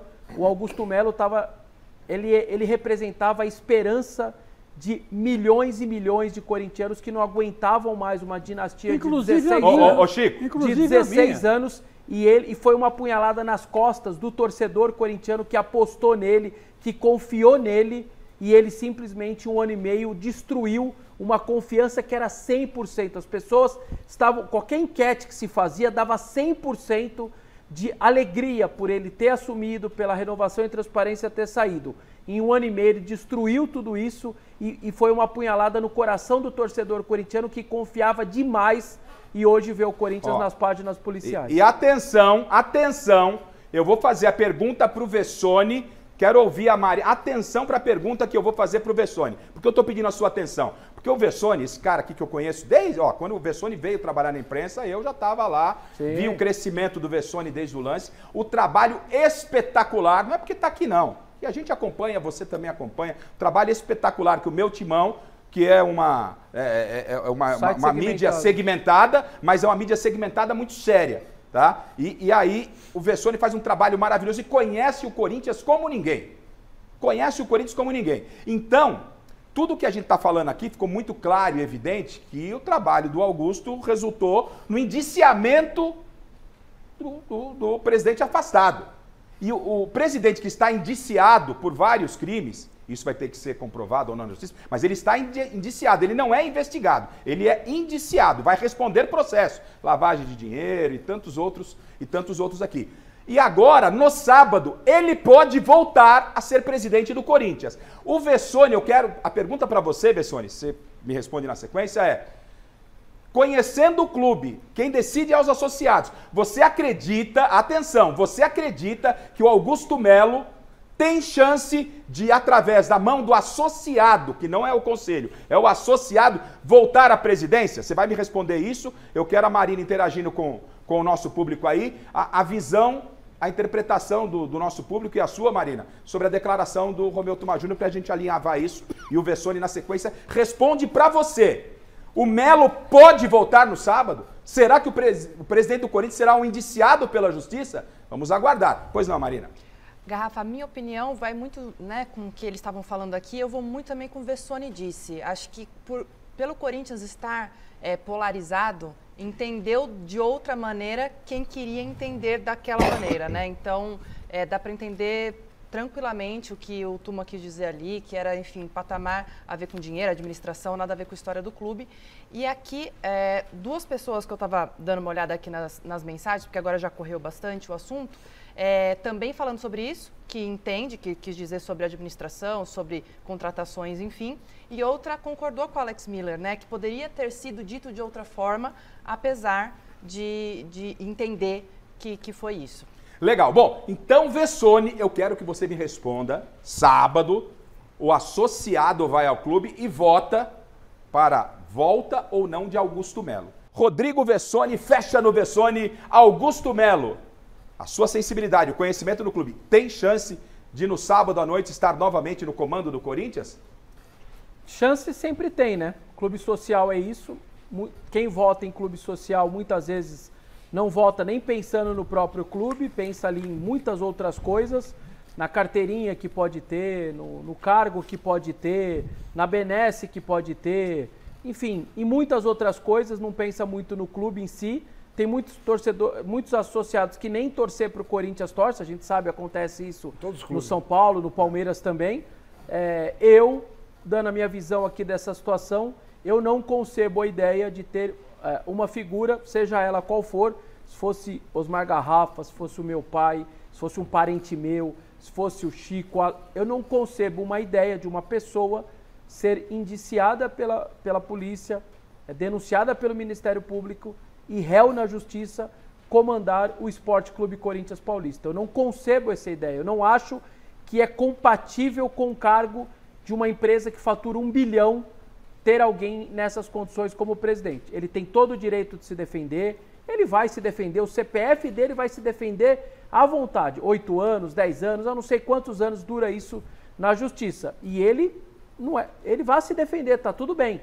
Só que presidir o Corinthians nessa condição não me parece nada razoável, eu sou radicalmente contra Sem contar que esses indiciamentos são de atos supostamente cometidos no clube, né? Isso, Também, que a gente estava conversando lá fora. Não é muito nem da Não é uma coisa que ele está sendo indiciado lá fora e ele está trazendo para o clube problemas. São coisas que estão sendo investigadas internamente no clube. Tanto que o Ministério Público diz que ele e os outros têm que devolver 40 milhões para os cofres do Corinthians. Não sou eu que estou dizendo, é o Ministério Público que disse na denúncia. Então, 40 milhões, Sônia? 40 milhões. Essa que seria a devolução. Então, dentro dessa situação, aí está na mão dos sócios, assim, eu sinceramente eu não concebo ideia e eu repito, não é a figura que está lá, que no caso é o Augusto. Se fosse um parente meu, eu pensaria exatamente a mesma coisa. Meu amigo, você é meu parente, eu te amo, mas você não vai presidir o Corinthians nessa condição. É assim que eu vejo, é assim que eu penso. E vamos ver como o torcedor vai se comportar no próximo sábado. Você, claro, sabe, Mesa Redonda vai estar lá acompanhando par e passo essa votação e no domingo toda a repercussão aqui no Mesa Redonda. Você estava com saudades, a Michele estava com saudades, o Chico, todo. Rafa, as plaquinhas sumiram?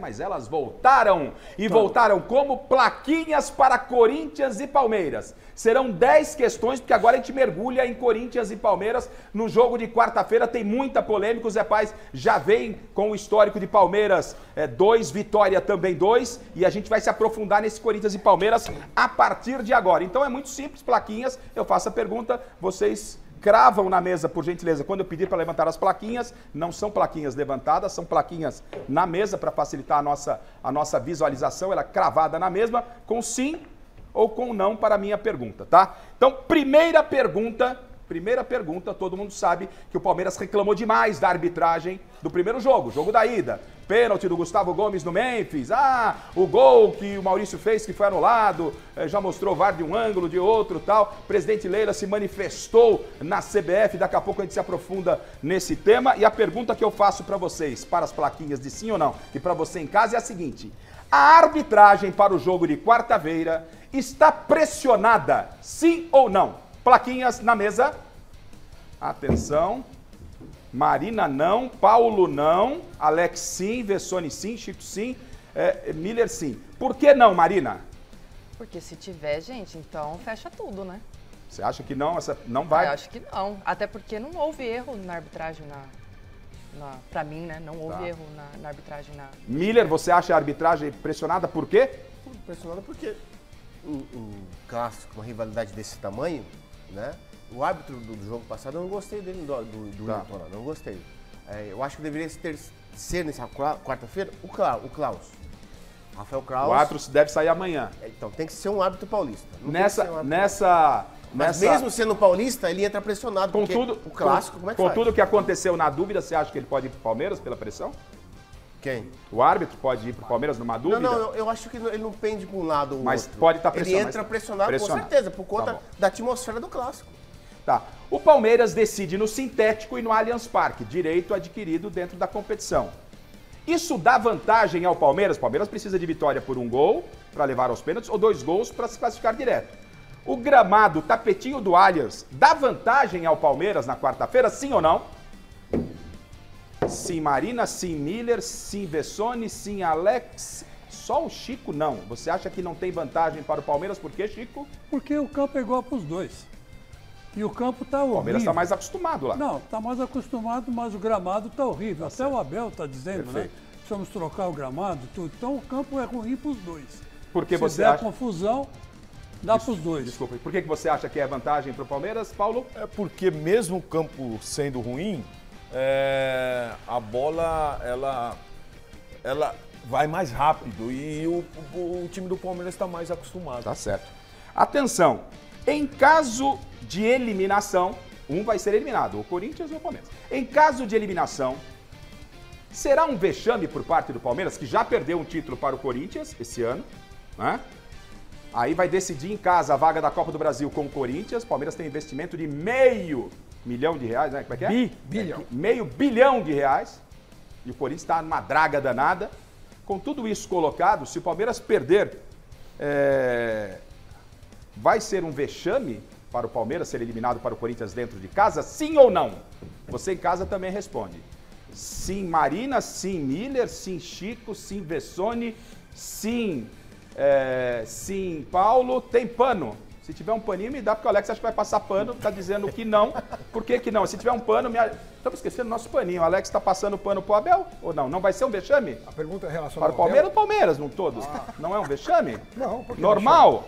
Lógico que é normal. Perde e volta para casa? Eu acho que se você falar que o Palmeiras ser eliminado pelo Corinthians é um vexame, você está chamando o Corinthians de Ibis. Porque são dois times iguais, com a história igual. A história do derby mostra que sempre quando um time está pior, não tem nada a ver, porque quando eles se enfrentam, a bola rola, isso supera, a rivalidade transcende a questão de um tá bem, o outro tá mal, o outro tá rico, o outro tá pobre. Não tem nada a ver. Vexame se eliminar. O vexame do Palmeiras. Já respondeu, você vai querer fazer uma dissertação de 2 horas. Porque você me provocou. O vexame. Tem que respeitar os convidados. Azar o seu. Respeitar o quadro. O Palmeiras foi perder pro CRB em casa e ser eliminado na Copa do Brasil. Aí foi vexame. Tá certo? Tá certo. Vessone, por que será vexame, na sua opinião, se o Palmeiras for eliminado pelo Corinthians em casa? Porque você estará sendo eliminado pelo segundo mata-mata seguido no mesmo ano, tendo neste exato momento uma disparidade talvez nunca vista financeira, que você consegue gastar 500 milhões para montar, que só seu ataque custa 300, o outro não tem, não gastou R$1 praticamente o ano inteiro, contratou o Angileri que estava de graça, não tem uma contratação, tem paz política, o outro é um caos político, 3 dias depois não sabe nem quem vai ser o presidente, e o outro tem lá estabilidade, um treinador de 5 anos no comando, o outro acabou de chegar faz 2 meses. Eu acho que isso daí, se você cai 2 vezes para esse time, diante desse cenário tão díspare, não tenho como outra palavra não ser vencedor. Mas você sabe que ele pensa a mesma coisa. Ele pensa. Vamos, a gente. Vamos continuar. Vamos continuar. Muito bem, Vessone, muito bem. E providencia o paninho. Semana que vem eu vou trazer, porque tá passador de pano. Me admira o Silêncio. Não, me admira o Vessone. Eu quero fazer o Gazeta Esportiva com a Alex. Não concordar comigo, mas tudo bem. Respeito com os convidados. Atenção, quero ver agora, hein? E você em casa está concordando com a rapaziada aqui? Vamos lá. Em caso de eliminação do lado do Corinthians, agora é do lado do Corinthians, Dorival fica ameaçado no cargo? Sim ou não? Plaquinhas sim, Miller sim, Marina sim, Chico sim, Vessone não, Paulo não, Alex sim. Paulo, por que o Dorival não fica ameaçado se perde do Palmeiras com vantagem? Porque não perdeu hoje. tivesse perdido hoje e perder quarta-feira, cai, irmão. Cai. Então você acha que não está ameaçado? Esse empate já deu, vou precisar de um monte de pano, hein, gente? Não, ele Tudo cai, passando pano. Miller, por que fica ameaçado? Porque o Corinthians está mal no Campeonato Brasileiro, né? Não só 4 jogos sem vencer, mas também jogando mal, né? E o derby, o clássico, a rivalidade, ela é, né, transcendental. Perdeu da maneira que, se perder de uma maneira 2-3-0, o Dorival cai na hora. Agora, informação. Uma coisa são opiniões. O homem conhece o bastidor. Conhecendo lá o bastidor do Corinthians e tal, telefone aqui, um acolá. Você acha que corre risco, como informação, você acha que tem que ficar muito esperto do Dorival? Eu acho que não, porque você não sabe nem quem vai mandar ele embora.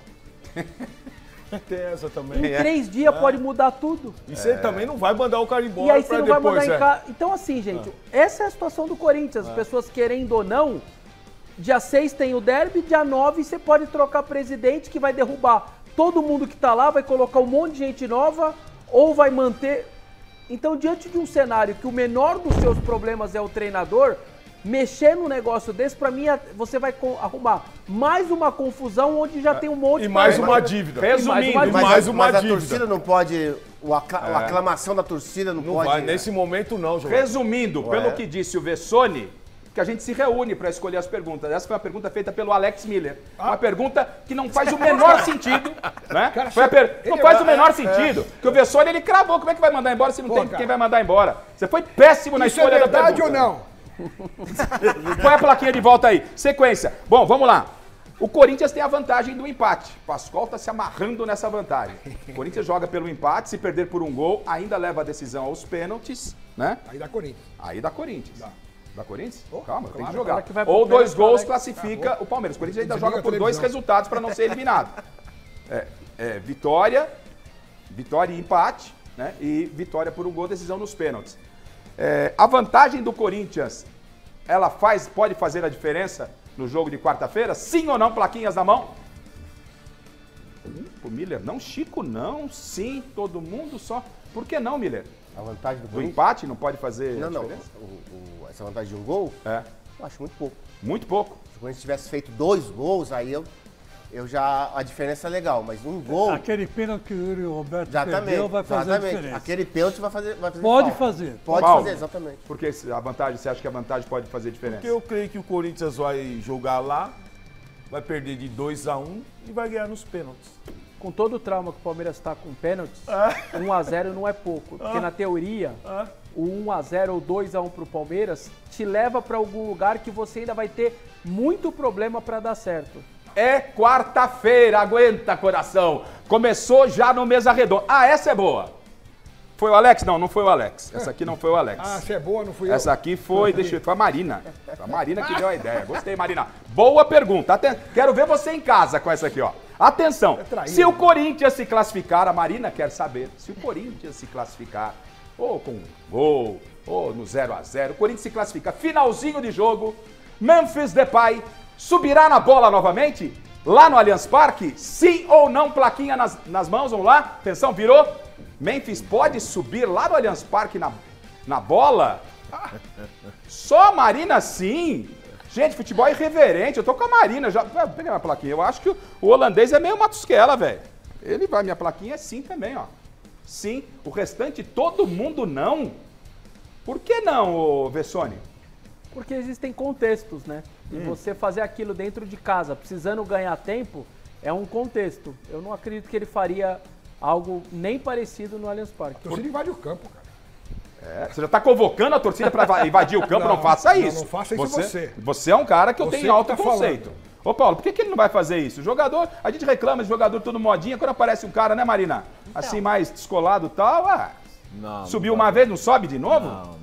Até porque vai jogar lá, seriedade, é muita coisa em jogo, ele não vai fazer isso. Olha! Eu acho muita falta de recurso se fizer isso. E de respeito também. Falta de respeito. Ninguém merece. Falta de respeito. Estão tudo nutelando. Marina, o que aconteceu com a nossa bancada raiz? Não sei, gente. Eu entendo a questão do... Pisar em cima da bola, vai pro circo, pô. Pelo amor de Deus. Não, você pode não gostar, mas pra dar uma provocada... Já que ele provocou no outro jogo. Provoca jogando. É isso aí. Jogando, pô. O Miller e o Paulo Sérgio precisavam disso pra jogar o que eles jogavam? Claro que não. Joga bola. Aí pergunta agora do Paulo Sérgio. Boa pergunta, Paulo. Boa. Gostei. Paulo, ativamente, Fala boa pra pergunta. eles, Zé, Atenção, Só do Alex você que em não casa. pegou. Essa eu quero ver. Nariz de palhaço pro Garrafa. Você me respeita. O Palmeiras, a pergunta é... Aí é termos de temperamento, tipo como era o Deivinho, né? O Palmeiras tem no seu elenco algum jogador capaz de subir na bola dentro do Allianz, caso o Palmeiras se classifique, para provocar o Corinthians, dar o troco no Memphis? Tem algum jogador que pode fazer isso? Vocês acreditam? Sim ou não? Não. Marina acredita que tem jogador que pode fazer isso, Miller não, Chico não, Alex não, Paulo não. Eu quero saber qual é o jogador que você acha que pode fazer isso, ô Bessone. Eu acho que os mais identificados, não os que estão chegando agora. Alguns nem sabem direito o que é o derby, né? Sei lá, o Sousa tá uma semana no clube e não faz a mínima ideia. Mas o Alan, que viveu aí muitos derbys na base, o Rafael Veiga, esses jogadores identificados eu acredito que possam fazer. Marina, quem, na sua opinião, belíssima pergunta, Paulo,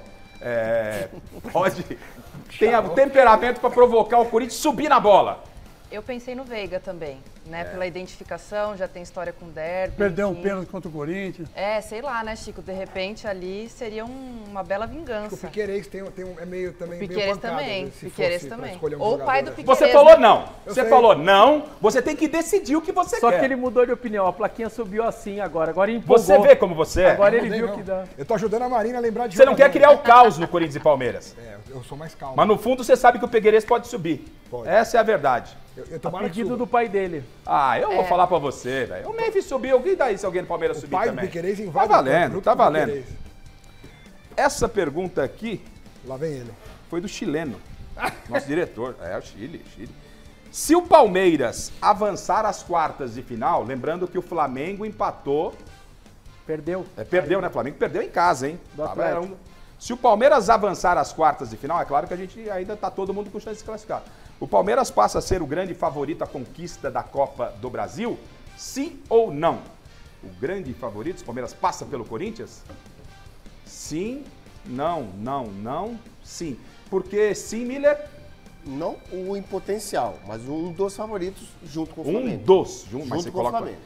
Você, Bessone, não? Por quê? Você me perguntou mais, eu não acho mais, porque deve passar o Cruzeiro e se passar o Flamengo ficam mais 2. Então, se os 3 estão aí lutando pelo Brasileiro, não vão lutar pela Copa do Brasil. Eu não vejo só o Palmeiras como o maior, não. Tá, agora a pergunta do Chico Lang. Ele já deu a resposta. Se o Corinthians avançar às quartas de final, ele pode ser também um dos favoritos? Se o Corinthians avançar? Sim ou não? Sim, de forma geral, e Miller disse que não pode ser um dos favoritos. Por que não, Miller? Por conta disso. O Cruzeiro é mais time que o Corinthians, o Flamengo nem se fala, né? Esses times, acho que o Corinthians nesse mata-mata com esses times, não passa. Bom argumento. O meu rapidamente, 22 finalista, 23 semifinal, 24 semifinal. Corinthians nos últimos 3 anos chegou muito perto do título, inclusive 22 ficou por uma bola, estava 3-1 nos pênaltis. Então ele vem bem na Copa do Brasil, ele vem desempenhando bem, por isso que para mim seria um dos favoritos.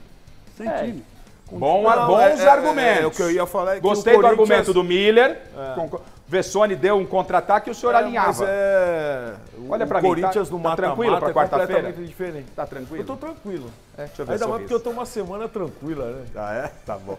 Vamos lá, por que o Corinthians, como é que é, Paulo? Explica, por favor. Não, até porque no mata-mata o Corinthians, a postura é diferente. A postura dos jogadores é completamente diferente do que está sendo no Campeonato Brasileiro. O foco. Sim. Bom. Pergunta do Thiago. Nosso Thiagão tá aqui, ó. Thiago, estudioso. Não vou fazer perguntinha básica, não. Garrafa, segura aí. Olha os confrontos entre Dorival e Abel. Foram 7 vezes que eles se enfrentaram. Sabe quem tá levando a melhor? Dorival Júnior, meu amigo. Dorival tem 4 vitórias contra o Abel. O Abel só venceu o Dorival 2 vezes e tivemos um empate. Esse retrospecto favorável ao Dorival, juntado até com a vantagem do empate, pode ser levado em consideração na partida de quarta-feira, o retrospecto bom do Dorival contra o Abel, sim ou não? Não. Pergunta mequetrefe, hein, Thiago? Unanimidade, não deu uma polêmica, não. Você não vai fazer pergunta mais semana que vem, Thiagão. Não, você em casa acha, sei lá, ele pode conhecer, estudar, o técnico, o Dorival pode estudar bem o Abel, conhecer, você acha que não, Alex? Estudar pode, mas o Abel também estuda. E acho tá estudando mal, porque não, toda vez que mas estuda... isso é retrospecto, é coincidência aí dos números, mas na hora do vamos ver, ninguém vai nem lembrar que o Dorival já ganhou, que o Abel não ganhou 2. Ganhou 2, pode ganhar 3. Time eu acho que pode ter a ver. Quando um time encaixa mais contra o outro, tal, isso eu acho que tem a ver, mas treinador eu não... E outra coisa, o Abel é mais treinador que o Dorival, né? Bom, Agora uma pergunta que não está no roteiro me veio à cabeça nesse momento. Então Alex Miller anda passando pano para o Palmeiras? Sim ou não? Sim ou não? Vai dar unanimidade. Sim. Você não responde, Alex. Não, respondo, sim. claro. Ah, Chico Lang, Boa, você não deu unanimidade? Não tá. Não tá. Eu sou justo, tá dando né, a opinião dele com Eu muita sobriedade. Eu também acho. A voz da sabedoria. Eu também acho. Bom, o Zé Paz está se posicionando lá, daqui a pouco ele vem com mais do Corinthians, é isso, né, chileno? Só fala comigo, isso, tá. Então, a gente vai agora recapitular um pouquinho desse Corinthians e Palmeiras de quarta-feira. Primeiro, vamos ouvir o que o Memphis Depay, que estava muito pressionado, essa é a grande verdade, estava pressionado porque faltou em treinamento, porque teve a possibilidade de não ficar no Corinthians, aí brigou com o Dorival tirou ele contra o São Paulo, e ele volta no time e faz o gol. Você tem o gol aí, Chile? Vamos colocar o gol do Corinthians de quarta-feira? Você tem o gol do Memphis? E vamos ouvir o que o Memphis fala depois da partida, projetando o jogo da próxima quarta-feira. Primeiro, na tela tem o gol do Memphis Depay na quarta-feira. Não, vamos para a sonora? Vamos ouvir então a palavra do Memphis, projetando quarta-feira? I'm here to work hard, I think a lot of things being said, a lot of things being put out of proportion, but I'm here to try to help the team. The same message as I came last September, so I try to do the same, try to improve the team, and let's continue like that. Gente, esse cara pode fazer a diferença na próxima quarta-feira a favor do Corinthians? Ele está nesse patamar, como ele fez quarta-feira, é isso, gente? Pode fazer a diferença. Sem plaquinha, Alex. Isso não vale R$1. Paulinho. Pode fazer a diferença porque ele é um grande jogador. Um jogador tecnicamente acima dos outros. Num lance só ele pode decidir a partida. Como aconteceu no Campeonato Paulista, que ele deu um passe para o Yuri Alberto, e o Yuri Alberto acabou fazendo um gol graças ao passe que ele deu. E na volta ele dá o passe, é que o Yuri perde o gol faltando no acréscimo. O Yuri perde, mas ele deixa o Yuri de novo. Os números do Memphis, desculpa, Chico, os números do Memphis, né? O chileno está colocando aqui pra gente. 48 jogos, 15 gols, 14 assistências, média de participação em gols, 0,60. Eu acompanho, obviamente, né? Até como ócio do ofício, por gostar do trabalho do Vessone, as opiniões do Vessone, além das informações. E o Vessone tem uma opinião que vai pelo menos um pouco diferente do que andam falando do Memphis, que é um exagero a contratação do Memphis, o que se gasta com o Memphis é um absurdo, o Corinthians não devia ter gasto isso. Eu gostaria que você resumisse o que você pensa sobre Memphis Depay. É um acerto o Memphis hoje no Corinthians? Ele entrega o quanto ele recebe, o quanto se gasta com ele, Vessone? Sim, assim, os números estavam aí. A cada 2 jogos, ou ele faz um gol, ele dá uma assistência. Isso não é pouco. Isso, se você pegar os jogadores dos clubes todos, a cada 2 jogos, um gol, uma assistência, não é todo mundo que vai ter isso. Era um jogador que estava na Eurocopa e que você não gastou R$1 de direito econômico. Ele não estava ligado a nenhum clube. Então, vou dar um exemplo aqui. O Vitor Roque, só para o Barcelona, o Palmeiras pagou 150 milhões. 150 partiu o Vitor Roque, fora luva, salário e comissão do empresário. O Memphis estava livre no mercado. Você não gastou R$1, aí sim, você vai gastar com luva diluída, com prêmio, com bônus. Você não vai trazer um cara desse da Eurocopa e vai falar, você vai ganhar R$200 mil aqui no Brasil. Não vai acontecer isso, obviamente não vai acontecer. Então, até agora, tirando esse último momento aí que até o Garrafa citou, a falta no treino, uma brecha ou outra não estava acontecendo. Ele está para completar 1 ano em setembro. O comportamento dele, aliás, para mim, é até melhor do que eu imaginava. Falei, um cara importante desse, jogou em grandes clubes, vai dar um monte de problema no Brasil. O cara passou praticamente um ano sem dar um problema, pelo contrário, um baita comportamento, a ponto de fazer a festa lá, que emocionou até os funcionários do CT, a festa de aniversário, que levou todos os funcionários do CT. Pagou roupa para todo mundo. Isso, os funcionários nunca tiveram essa oportunidade de ir numa festa de aniversário de algum jogador, ele levou todo mundo. Enfim, ele sempre teve um bom ambiente no CT. Nesse último momento, teve essas 2, 3 brechas dele aí, de não ficar no banco de reserva no Morumbi, de faltar naquele treino porque estava bravo que não tinham pagado o que tinham combinado com ele e que estava no contrato, enfim.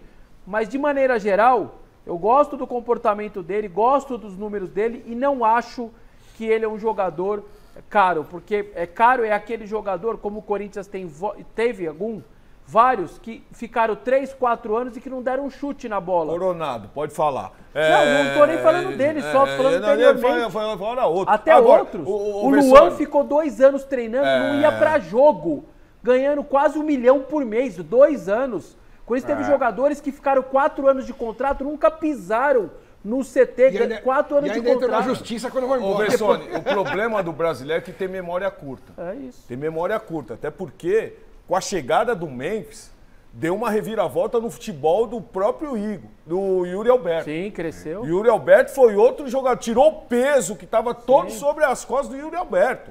A chegada dele tirou o Corinthians do rebaixamento. E tem coisas que não valem dinheiro nada. É isso aí, é isso aí. Você vai na Neoquímica Arena hoje, a cada 10 crianças, 6, 7 estão com a faixinha dele na cabeça. Quanto que isso vale em dinheiro? Eu não sei. Não tem preço um negócio desse. O Vessone fez um apanhado aqui e o chileno, que é um coração peludo, jamais faria isso com o convidado. Dá um paninho pro Vessone. Dá um paninho. Dá um paninho. Não vou fazer isso com o convidado. Pode dar, porque esse daí eu pego tranquilamente. Assim. Você meio que tá indo na esteira do Vessone. Não, mas né? é isso mesmo, cara. Se é pra criticar, ele não tá atravessando uma boa fase. Isso é real. Né? Lógico que as pressões vieram, ele achou que as pressões não iam vir no Brasil, e aqui é diferente. Sim. Aqui não é igual na Holanda, que você vai lá e faz as coisas, nada acontece. Aqui você tem que conversar com o torcedor, e isso tudo ele não esperava. Ele e o Dorival, desculpa, Paulo, ele e o Dorival se acertaram? Eu acho que sim. Teve aquele problema lá no Morumbi, que o Dorival tirou ele no intervalo, até agora eu não entendi muito bem, porque sacou, sendo que o Romero era o pior do ataque, ele tirou... Enfim, mas aparentemente se acertaram ali, ou estão convivendo. Mas precisa dar um chacoalhão mesmo. Sim. Muitas vezes precisa dar um chacoalhão no jogador. Vai lá, tem umas coisas que acontecem que eu sou a favor e muitos não são. Antes da gente entrar no assunto arbitragem, eu gostaria de saber, e a dúvida é, a gente estava discutindo isso antes, como é que o Corinthians vai se comportar com essa vantagem no Allianz? O Palmeiras vai jogar o time em cima, vai tentar colocar a bunda do Corinthians na parede. O Palmeiras tem essa marcação alta de início de jogo, ainda mais precisando vencer e em casa. O Corinthians vai trabalhar com essa vantagem, se amarrar nessa vantagem o jogo inteiro? Qual vai ser o comportamento do Corinthians no Allianz com a vantagem debaixo do braço? Isso foi perguntado para o Dorival e para o Hugo. Vamos ouvir primeiro o Hugo. Quero ouvir primeiro o Hugo, Chile. Primeiro, Hugo, como é que o Corinthians vai se comportar? Foi isso que perguntaram para ele na quarta-feira, tendo a vantagem do empate. Vamos ouvir o Hugo. Preste atenção no Hugo. Bom, a gente não vai abrir mão do nosso jogo, né? Que é um jogo de posse de bola, um jogo agressivo, que a gente tenta buscar o gol o tempo todo. Então, eu acredito que não vai ser diferente dessa forma. Entendendo que o resultado ele vai ser levado em conta a partir de certo momento do jogo, dependendo das condições do jogo, de como tiver o jogo, aí a gente sim coloca o resultado que a gente fez no primeiro jogo em conta. Mas, fora isso, é um jogo que começa 0-0, então a gente vai para ganhar, como vamos todos os jogos, e é dessa forma que a gente vai encarar. Né? Tem a diferença de ser na casa do adversário, mas nós somos um time maduro, a gente sabe como jogar esse tipo de jogo, é dessa forma que a gente vai para lá. Bom, comparem agora o que disse o Hugo. O Hugo fala que o Corinthians não tem que mudar a forma de jogar em função da vantagem, ou seja, o Corinthians vai ter que atacar o Palmeiras, tentar fazer o jogo que fez em Itaquera. Se isso é verdade ou não, mas foi o discurso do Hugo. A mesma pergunta foi para o Dorival. A mesma questão foi para o Dorival. Agora preste atenção e compare a resposta do Dorival com a resposta do Hugo. Se liga na tela. Sem áudio. A ação é nesse sentido. Por isso, nos preocupamos em resguardar nessa partida. para que nós possamos ter, pelo menos, uma equipe descansada, recuperada e, espero eu, bem treinada para um jogo de tamanha importância. É um jogo que você não pode errar, tanto de um lado quanto do outro, você pode pagar um preço muito alto. Tivemos um jogo muito igual a primeira partida. Imagino que a segunda seja da mesma forma. Pequenos detalhes poderão fazer a diferença. Eu espero que estejamos preparados para toda e qualquer situação. Me ficou a impressão, não sei se para vocês, de que o Dorival, cuidado, vamos trabalhar com essa vantagem aí, qualquer erro pode ser fatal, vamos só na boa. Estou achando um Corinthians um pouco mais cauteloso na quarta-feira. Alguém interpretou dessa forma ou não? Se eu fosse ele, eu falava a mesma coisa. Uma coisa é o jogador falar, dar uma declaração dizendo, não, vamos manter o ritmo de jogo, vamos para cima, vamos manter o padrão ofensivo. Não vamos mudar o jeito que a gente joga. Vamos mudar o jeito que a gente joga, vamos continuar a mesma coisa. E outro é o treinador. O treinador é o pilar da coisa, né? Ele que tem que chegar no vestiário e falar, olha gente, vamos fazer isso de um jeito, desse jeito ou daquele jeito. Quer dizer, então acho que o Dorival é sóbrio. É uma das coisas que eu gosto dele, é ele ser sóbrio. Ô Paulo, você concorda não voar na maionese, né? Você concorda com o Chico? Você acha, e que você acha, na sua opinião, o Corinthians tem que se comportar como? Trabalhar com essa vantagem desde o início ou só ver a vantagem lá na frente? Não, se o Corinthians jogar na defensiva, perde o jogo. Nós somos de uma época, eu jogador, que quando nós saímos para jogar no Morumbi, seja com quem fosse clássico, ia para cima. Era jogo aberto lá e cá. Agora, essas questões de quem erra menos, isso é normal, é sempre falado isso. Né? Isso é muito do jogador naquele certo momento. Agora, o Corinthians precisa jogar para cima do Palmeiras. Se ficar esperando, vai apanhar. Alex? Eu acho também. Mas assim, o Palmeiras é óbvio que vai fazer aquele abafa no começo, como faz normalmente. Né? Ainda mais uma situação como essa, contra o Corinthians, precisando do resultado. Acho que aqueles primeiros 15, 20 minutos, o Palmeiras vai com tudo para cima para tentar já marcar um gol. E o Corinthians precisa estar preparado para suportar essa pressão, não tomar esse gol, porque se tomar, aí vira um caldeirão e o Palmeiras vai com tudo para cima e vai ficar mais difícil para o Corinthians. Então, é óbvio que o Corinthians não pode responder a esse abafa tentando abafar também, porque fica difícil. Ele vai ter que saber marcar, saber neutralizar esse ímpeto inicial do Palmeiras para depois levar o jogo e aí até usar a vantagem. Ô Chile, separa o Abel falando de arbitragem e o lance que o Palmeiras mais reclamou, o gol do Maurício.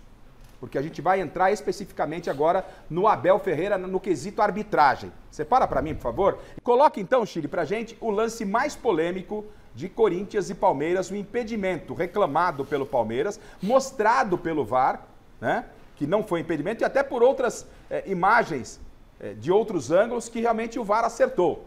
Tá aí o lance, gol, né, gol do Maurício, né, olhando aí aquela questão toda, o Gomes está na frente, não está na frente do jogador do Corinthians, o braço não conta, a explicação do VAR todo mundo já viu, né? Tem umas imagens na internet que a gente não pode mostrar aqui por um outro ângulo, que parece realmente que o Gomes está à frente do jogador do Corinthians. E terminado o jogo, o Abel Ferreira vai para a coletiva, né?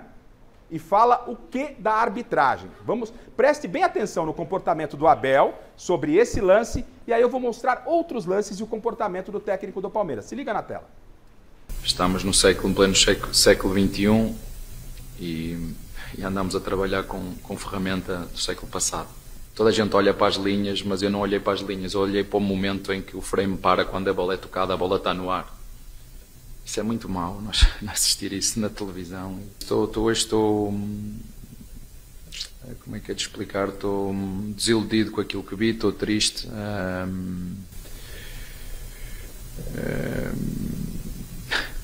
Tá, até logo. Bom, atenção, o Abel ficou pé da vida com a arbitragem e atenção, o Abel deu chilique também lá em Salvador. O Zé tá me avisando aqui, o Abel já deu chilique lá, eu quero saber se é pressão na arbitragem. Então, sim. O Abel reclamou desse lance de arbitragem. Coloca na tela, pela semifinal do campeonato, jogo de campeonato brasileiro, Flamengo e Palmeiras. Coloca na tela um lance aqui, ó, vamos lá. Chile, Flamengo e Palmeiras, acho que é o Brasileirão do ano passado, né? Coloca na tela aquele Flamengo e Palmeiras, ó. o VAR, ele dá pênalti. E fica claro e evidente que o toque foi fora da área. O Abel não falou nada do VAR nesse lance, ó. Toque, cara, o jogador tá fora da área, o Abel nem comentou sobre VAR, nada, tá? Foi Palmeiras e Flamengo, pênalti pro Palmeiras. O VAR foi lá e confirmou pênalti pro Palmeiras, foi fora da área. O Abel não falou de VAR. Agora, vamos para Palmeiras, qual que é aqui o lance? Palmeiras e São Paulo, semifinal do Campeonato Paulista. Semifinal do Campeonato Paulista, olha lá, Arboleda e Vitor Roque. Lance de VAR. Todo mundo se lembra, né? Vamos lá, ó. Arboleda tira, nada, não foi nada. Nossa. O VAR dá pênalti para o Palmeiras. O VAR dá pênalti para o Palmeiras, tá? Não, o árbitro deu pênalti. Não, o árbitro deu e o VAR confirmou. Então o Abel, que reclamou do VAR, que o VAR é arcaico na quarta-feira, depois desse lance, desse pênalti, a favor do Palmeiras confirmado pelo VAR, veja o comportamento do Abel sobre o VAR. Vamos ver o Abel depois desse jogo na tela. Eu acho que é um toque claro, há uma obstrução clara com a perna do Arboleda. Agora, se é até com intensidade ou não, isso é uma questão que tem que falar com o árbitro, tem a ver com a decisão do árbitro. Entendo perfeitamente. Entende perfeitamente o quê? Põe de novo o pênalti marcado para o Palmeiras, que foi pelo VAR, o VAR confirmou. E aí o Abel, contra o jogo do Corinthians, ele fala que o VAR que precisa repensar. Põe de novo só o lance, que eu quero o próximo chilique do Abel, que o Zé Paz vai trazer pra gente, chilique de hoje. Eu quero saber o que ele falou. Põe na tela só o lance de novo, porque o Abel falou que é normal. Né? Olha lá, o Abel fala que isso é normal. Quer ver? Vamos ver a câmera por baixo, ó. Contato, foi um contato. Olha lá. O Abel fala que isso é pênalti. O VAR era só falar, segue o jogo, não foi pênalti, todo mundo sabe que não foi pênalti. Aí o Abel falou o que vocês ouviram. Então, sabe, é muito dúbio. Então, agora eu quero o Zé Paz ao vivo. O Zé Paz está ao vivo, né, Chile? Quero o Zé Paz ao vivo para falar do empate do Palmeiras. Então, eu vou fazer algumas perguntas e você me responde. Palmeiras entrou, Zé, boa noite. Com quantos titulares hoje contra o Vitória, Zé? Fala, Garrafa. Boa noite para você, boa noite para todo mundo que está acompanhando a gente aí. Nenhum titular no time titular. Então o Palmeiras entrou só com reservas nessa partida de hoje diante do Vitória, lá na Bahia, jogo importante para o Palmeiras no Campeonato Brasileiro. Todos os jogadores reservas. E aí, no decorrer do jogo, ali no 20º minuto do segundo tempo, o Abel mexeu bastante no time, colocou logo 4 titulares, de fato, do Palmeiras na partida. Botou Vitor Roque, Sousa, Facundo, botou o Piquerez também. Depois colocou o Lucas Evangelista ainda ali no 35º minuto do segundo tempo. O Palmeiras saiu perdendo por 2-0. Renato Kaiser fez 1-0 para o Vitória. Depois vocês podem comentar aí, pessoal nas redes sociais dizendo que houve falha do Michael nesse primeiro gol. Depois, no segundo tempo, o Vitória faz 2-0 com o Eric, que é jogador do São Paulo, está emprestado lá ao Vitória, e o Palmeiras consegue ir buscar o resultado. Tem um pênalti para o Palmeiras no jogo, o pessoal nas redes sociais reclamando também desse pênalti, falando que não foi pênalti em cima do Sousa, mas o Piquerez, que tinha acabado de entrar, foi lá, bateu, fez o gol, e aí o Palmeiras chega ao empate com Flaco Lopes ali no final do jogo. Teve a chance, é bem verdade, também com o Flaco de virar a partida. Foi um jogo muito movimentado no Barradão, mas de fato o Abel Ferreira mexeu bastante na equipe pensando no derby. E aí, depois, na entrevista coletiva, Abel Ferreira foi questionado sobre um tema muito importante. Daqui a pouquinho a gente vai falar sobre isso aqui também no Mesa Redonda. Vocês vão acompanhando imagens dessa partida. Olha aí, o Eric fez o gol e o Piquerez tinha acabado de entrar, viu, no jogo, Garrafa. Ele toma um drible de corpo ali do Eric, que bate muito bem na bola, faz um golaço. Piquerez estava ainda frio na partida, de repente, né? Entrou ali, tomou esse drible do Eric e acabou o Eric marcando um gol importante. Aí você vai vendo também o gol de pênalti do Palmeiras. Palmeiras que vinha numa atuada importante no Campeonato Brasileiro, né? 3 vitórias consecutivas, tinha vencido o Grêmio, tinha vencido o Atlético Mineiro, tinha vencido o Fluminense, mas é bem verdade, vinha de uma derrota específica aí, uma derrotinha pequena, por um tal de Corinthians aí, num derby importantíssimo das oitavas de final da Copa do Brasil. Então vamos conferir agora Abel Ferreira aqui no Mesa Redonda, porque foi questionado exatamente sobre essa projeção do derby de quarta-feira no Allianz Parque. Entrou com o time reserva lá diante do Vitória. E aí, o Abel Ferreira, rapaz, ele fez isso aqui, ó. Pode rodar aí, diretor. É um jogo extremamente importante para nós, temos objetivos nesta competição e queremos passar à fase seguinte. Já estou habituado a jogar jogos de decisões, é mais um, em nossa casa, e portanto, o jogo não é para mim, ele é para o Palmeiras. Eu sou funcionário do Palmeiras como todos que estão aqui e quero ganhar tanto como todos que estamos dentro do Palmeiras. Se me permite, a preparação para esse jogo é muito mais pelo Não, lado a preparação mental? vou fazê-la a partir de agora. Muito obrigado. Chega, Rafa! E aí? Foi alguma coisa demais essa pergunta do repórter lá no Barradão? Abel saiu ali de um jeito estranho da coletiva? Devolvo para você poder comentar aí, meu querido. É a tática do Abel, ele gosta de chamar, polarizar para ele, né? Ninguém perguntou aí sobre o lance, eu quero ver se depois o Chile puder separar pra gente aqui o lance do pênalti, se foi pênalti. O Abel representa a Sociedade Esportiva Palmeiras, até onde eu sei, né? O Palmeiras reclamou, acho que essa semana, do comportamento, né, do Neto com ele e tal, o Neto pediu desculpas e tal. Enfim, como o Abel pediu desculpas umas 500 vezes para todo mundo, o Neto também se desculpou com o Abel do comportamento que ele teve do Galvão. E aí o Abel senta lá como técnico do Palmeiras, não como o CPF Abel Ferreira. Ele tem que responder como técnico do Palmeiras, uma pergunta absolutamente normal, e ele faz distrato profissional. Uma coletiva do Abel, em média, tem mais ou menos de 15 a 20 minutos. Isso aí aconteceu com 5 minutos de entrevista. É lamentável, cara. Está nervoso. É um desrespeito. Tá nervoso. É um desrespeito não só aos repórteres que estão lá, mas ao torcedor do Palmeiras que queria ouvi-lo a respeito de tudo isso. É a torcida do Palmeiras que quer ouvir o Abel, não era o repórter que estava lá. O repórter... Aqui, ó, Corinthians, esse é o nome. Tá assim o Abel Ferreira, ó. Ele tá querendo criar um clima, Vessone? Assim, tremendo. Como é que tá com medo do Corinthians. Tá com medo do Corinthians. Essa que é a verdade. Vessone, tá querendo criar um clima, faz parte. O que você pensa? Sabe o que eu tô pensando? Eu acho que vai além do Corinthians. O Abel, ele sempre fez muito com pouco no Palmeiras. Em 5 anos, o Palmeiras agora tá com bastante dinheiro, mas nunca foi assim. E ele tirava muito leite de pedra. Me parece que ele está sentindo a pressão. Abel, te dei 500 milhões em jogador. Faça jogar. E ele está sentindo. Ele não está conseguindo fazer o que talvez a Leila, a torcida queira que ele faça. Um time melhor, um time que ataque mais, que faça mais gols. E isso, ele está sentindo essa pressão interna dentro dele de corresponder a um investimento que ele nunca teve no Palmeiras em 5 anos. E ele não está conseguindo. E aí eu acho que ele está agindo dessa maneira pela pressão dentro dele de não estar conseguindo exercer aquilo que as pessoas acham que o Palmeiras tem que fazer pelo investimento. Eu acredito que ele está querendo criar um fato, ele tem essa mania, para que se fale dele e não se fale do Palmeiras propriamente contra o Corinthians. Que não se fala dos jogadores. Né? Aí fica falando ele quer que a imprensa fique falando de Abel, aí ninguém fala dos jogadores, é isso aí. Que o Abel, e ninguém fala que desempenho do Facundo. Aí vai falar no Micael. O Veiga no banco. Hein, Miller? Você acha que pode ser por aí o caminho? Por aí, com certeza. Tá querendo desviar o foco? Eu não caio mais na do Abel. Ele tá defendendo o clube. Eu concordo com você. Tá certo. Eu concordo com você, Garrafa. Eu só acho que não tem que dar muita ênfase a isso.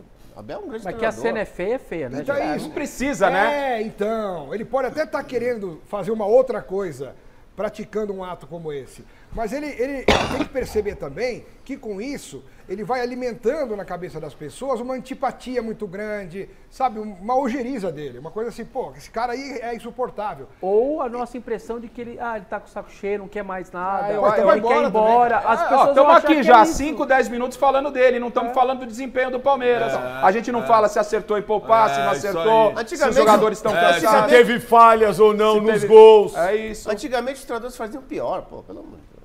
Mostra o lance aí, tem mais um pênalti pro Palmeiras, vamos ver aqui se o lance aí, se foi pênalti ou não. Solta, Chile, por favor. Esse aí foi pênalti. Toque. Olha o toque. Ali, um toquinho de leve ali. Toque? Pênalti? Teve. É aquela brincadeira que se fazia na escola, que você dava o trança-pé. Exatamente, essas coisas de escola. Para mim, pênalti também. Eu tenho dúvidas, hein? Eu tenho dúvidas.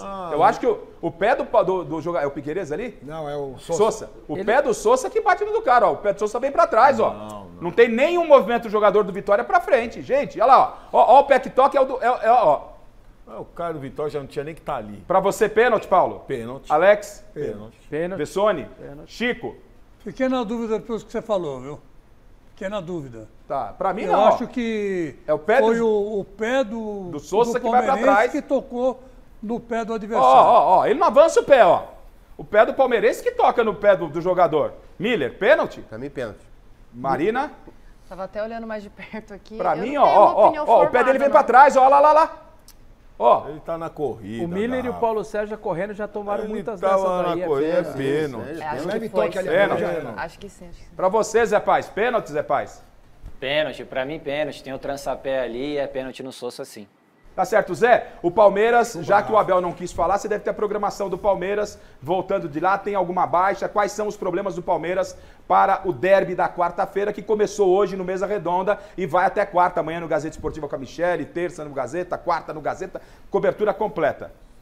Pois é, o Palmeiras volta hoje, né, lá de Salvador, já chega aqui em São Paulo já se preparando para esse derby. Amanhã tem o famoso regenerativo para quem atuou por mais de 45 minutos nesse jogo lá no Barradão. O restante vai para campo fazer uma atividade comandada pelo professor Abel Ferreira. E aí, terça-feira, claro, um treino tático, onde o Abel vai definir a equipe que entra em campo na quarta-feira. E o Palmeiras, que deve ter uma zaga aí formada, pode ter uma zaga formada por Gustavo Gomes e Micael, porque o Bruno Fux se machuca, tem um edema, está em recuperação. O Murilo tem uma lesão muscular, então o Palmeiras tendo que quebrar a cabeça, o Abel, para escalar especialmente o sistema defensivo para esse jogo diante do Corinthians, viu, Garrafa?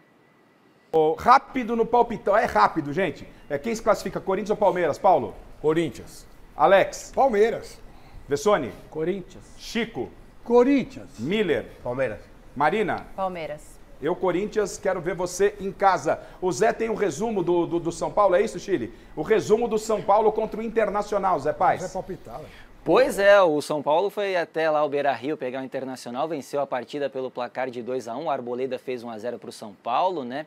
Depois o Bobadilha fez 2-1, o Inter desconta no finalzinho com o Bruno Tabata cobrando o pênalti, resultado muito importante para o São Paulo, chegou a 5ª vitória consecutiva, Hernan Crespo vai dando jeito nesse time, de novo com 3 zagueiros ali, Arboleda, Ferrarese, Sabino, enfim, o São Paulo se ajeitando também no meio de campo, Luciano jogando bem novamente aí, agora sob a batuta do professor Hernan Crespo. Então, vitória muito importante para o São Paulo, que sobe mais um pouquinho na tabela de classificação. Já havia vencido recentemente agora na Copa do Brasil, né? O Atlético Paranaense. No Campeonato Brasileiro também mandando super bem. Vitória importante e fora de casa, viu, Garrafa? Devolvo para você aí.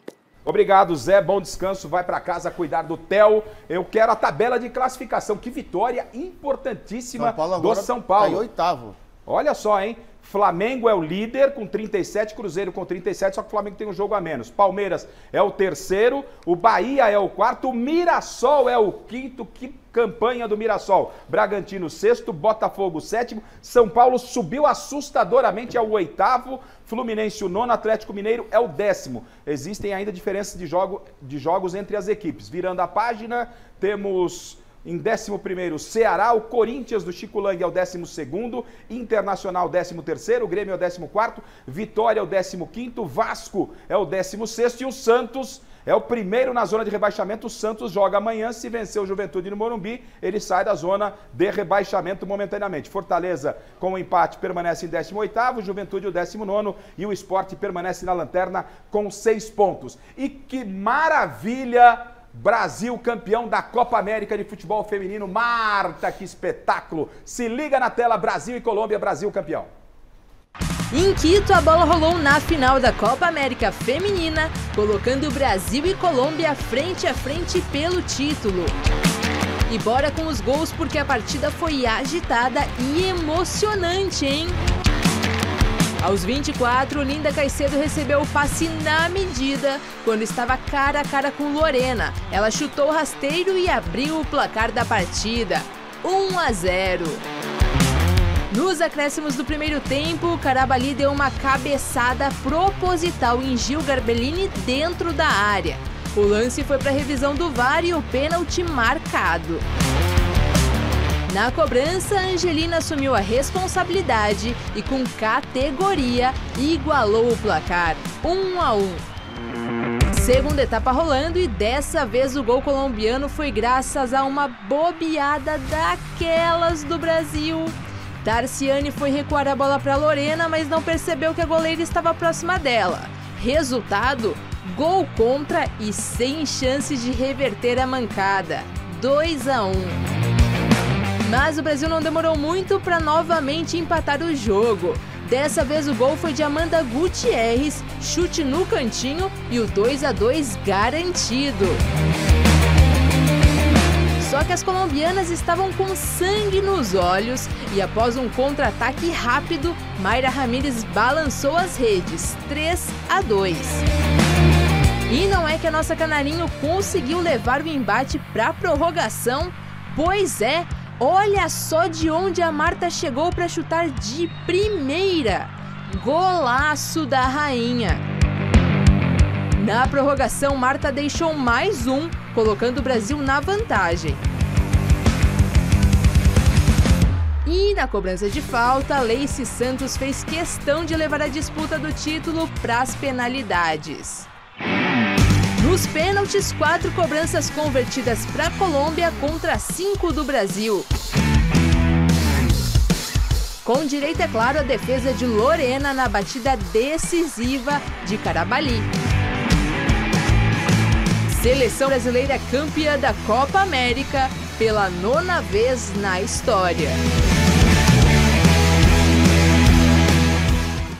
Presentes e enquete, Marina Buffon. É isso, Garrafa, com mais de 90% dos nossos internautas acreditam que o Palmeiras vai vencer na quarta-feira e passar para as quartas da Copa do Brasil.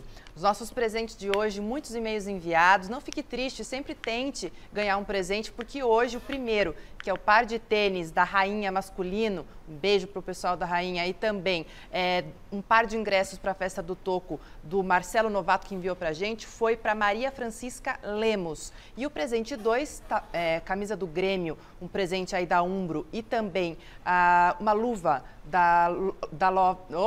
uma luva da Poker da loja Gol de Placa, foram para o Leilson Pellegrini. Nossa produção vai entrar em contato com vocês para vocês virem retirar aqui os presentes.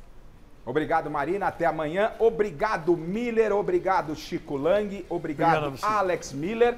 Obrigado, Paulo Sérgio Vessone. Só engrandeceu o nosso debate. Um abraço a todos do meu timão e parabéns pelo trabalho, Vessa. Valeu, obrigado aí pelo convite mais uma vez. Legal, Vessone, em breve de volta com a gente amanhã, a partir das 18 horas, com ela, Michele Janela. Obrigado a todo o nosso time, Silvio, Kenny, enfim, Pascoal, tá todo mundo por aqui, Renatão, todo mundo por aqui, o timaço aqui do Fábio Rolfo e do Cezinha. Amanhã, 6 da tarde, Michele Janela comanda todo o nosso time no Mesa Redonda. Um bom final de domingo e uma semana, nota 10. Até quarta-feira, hein? Tchau.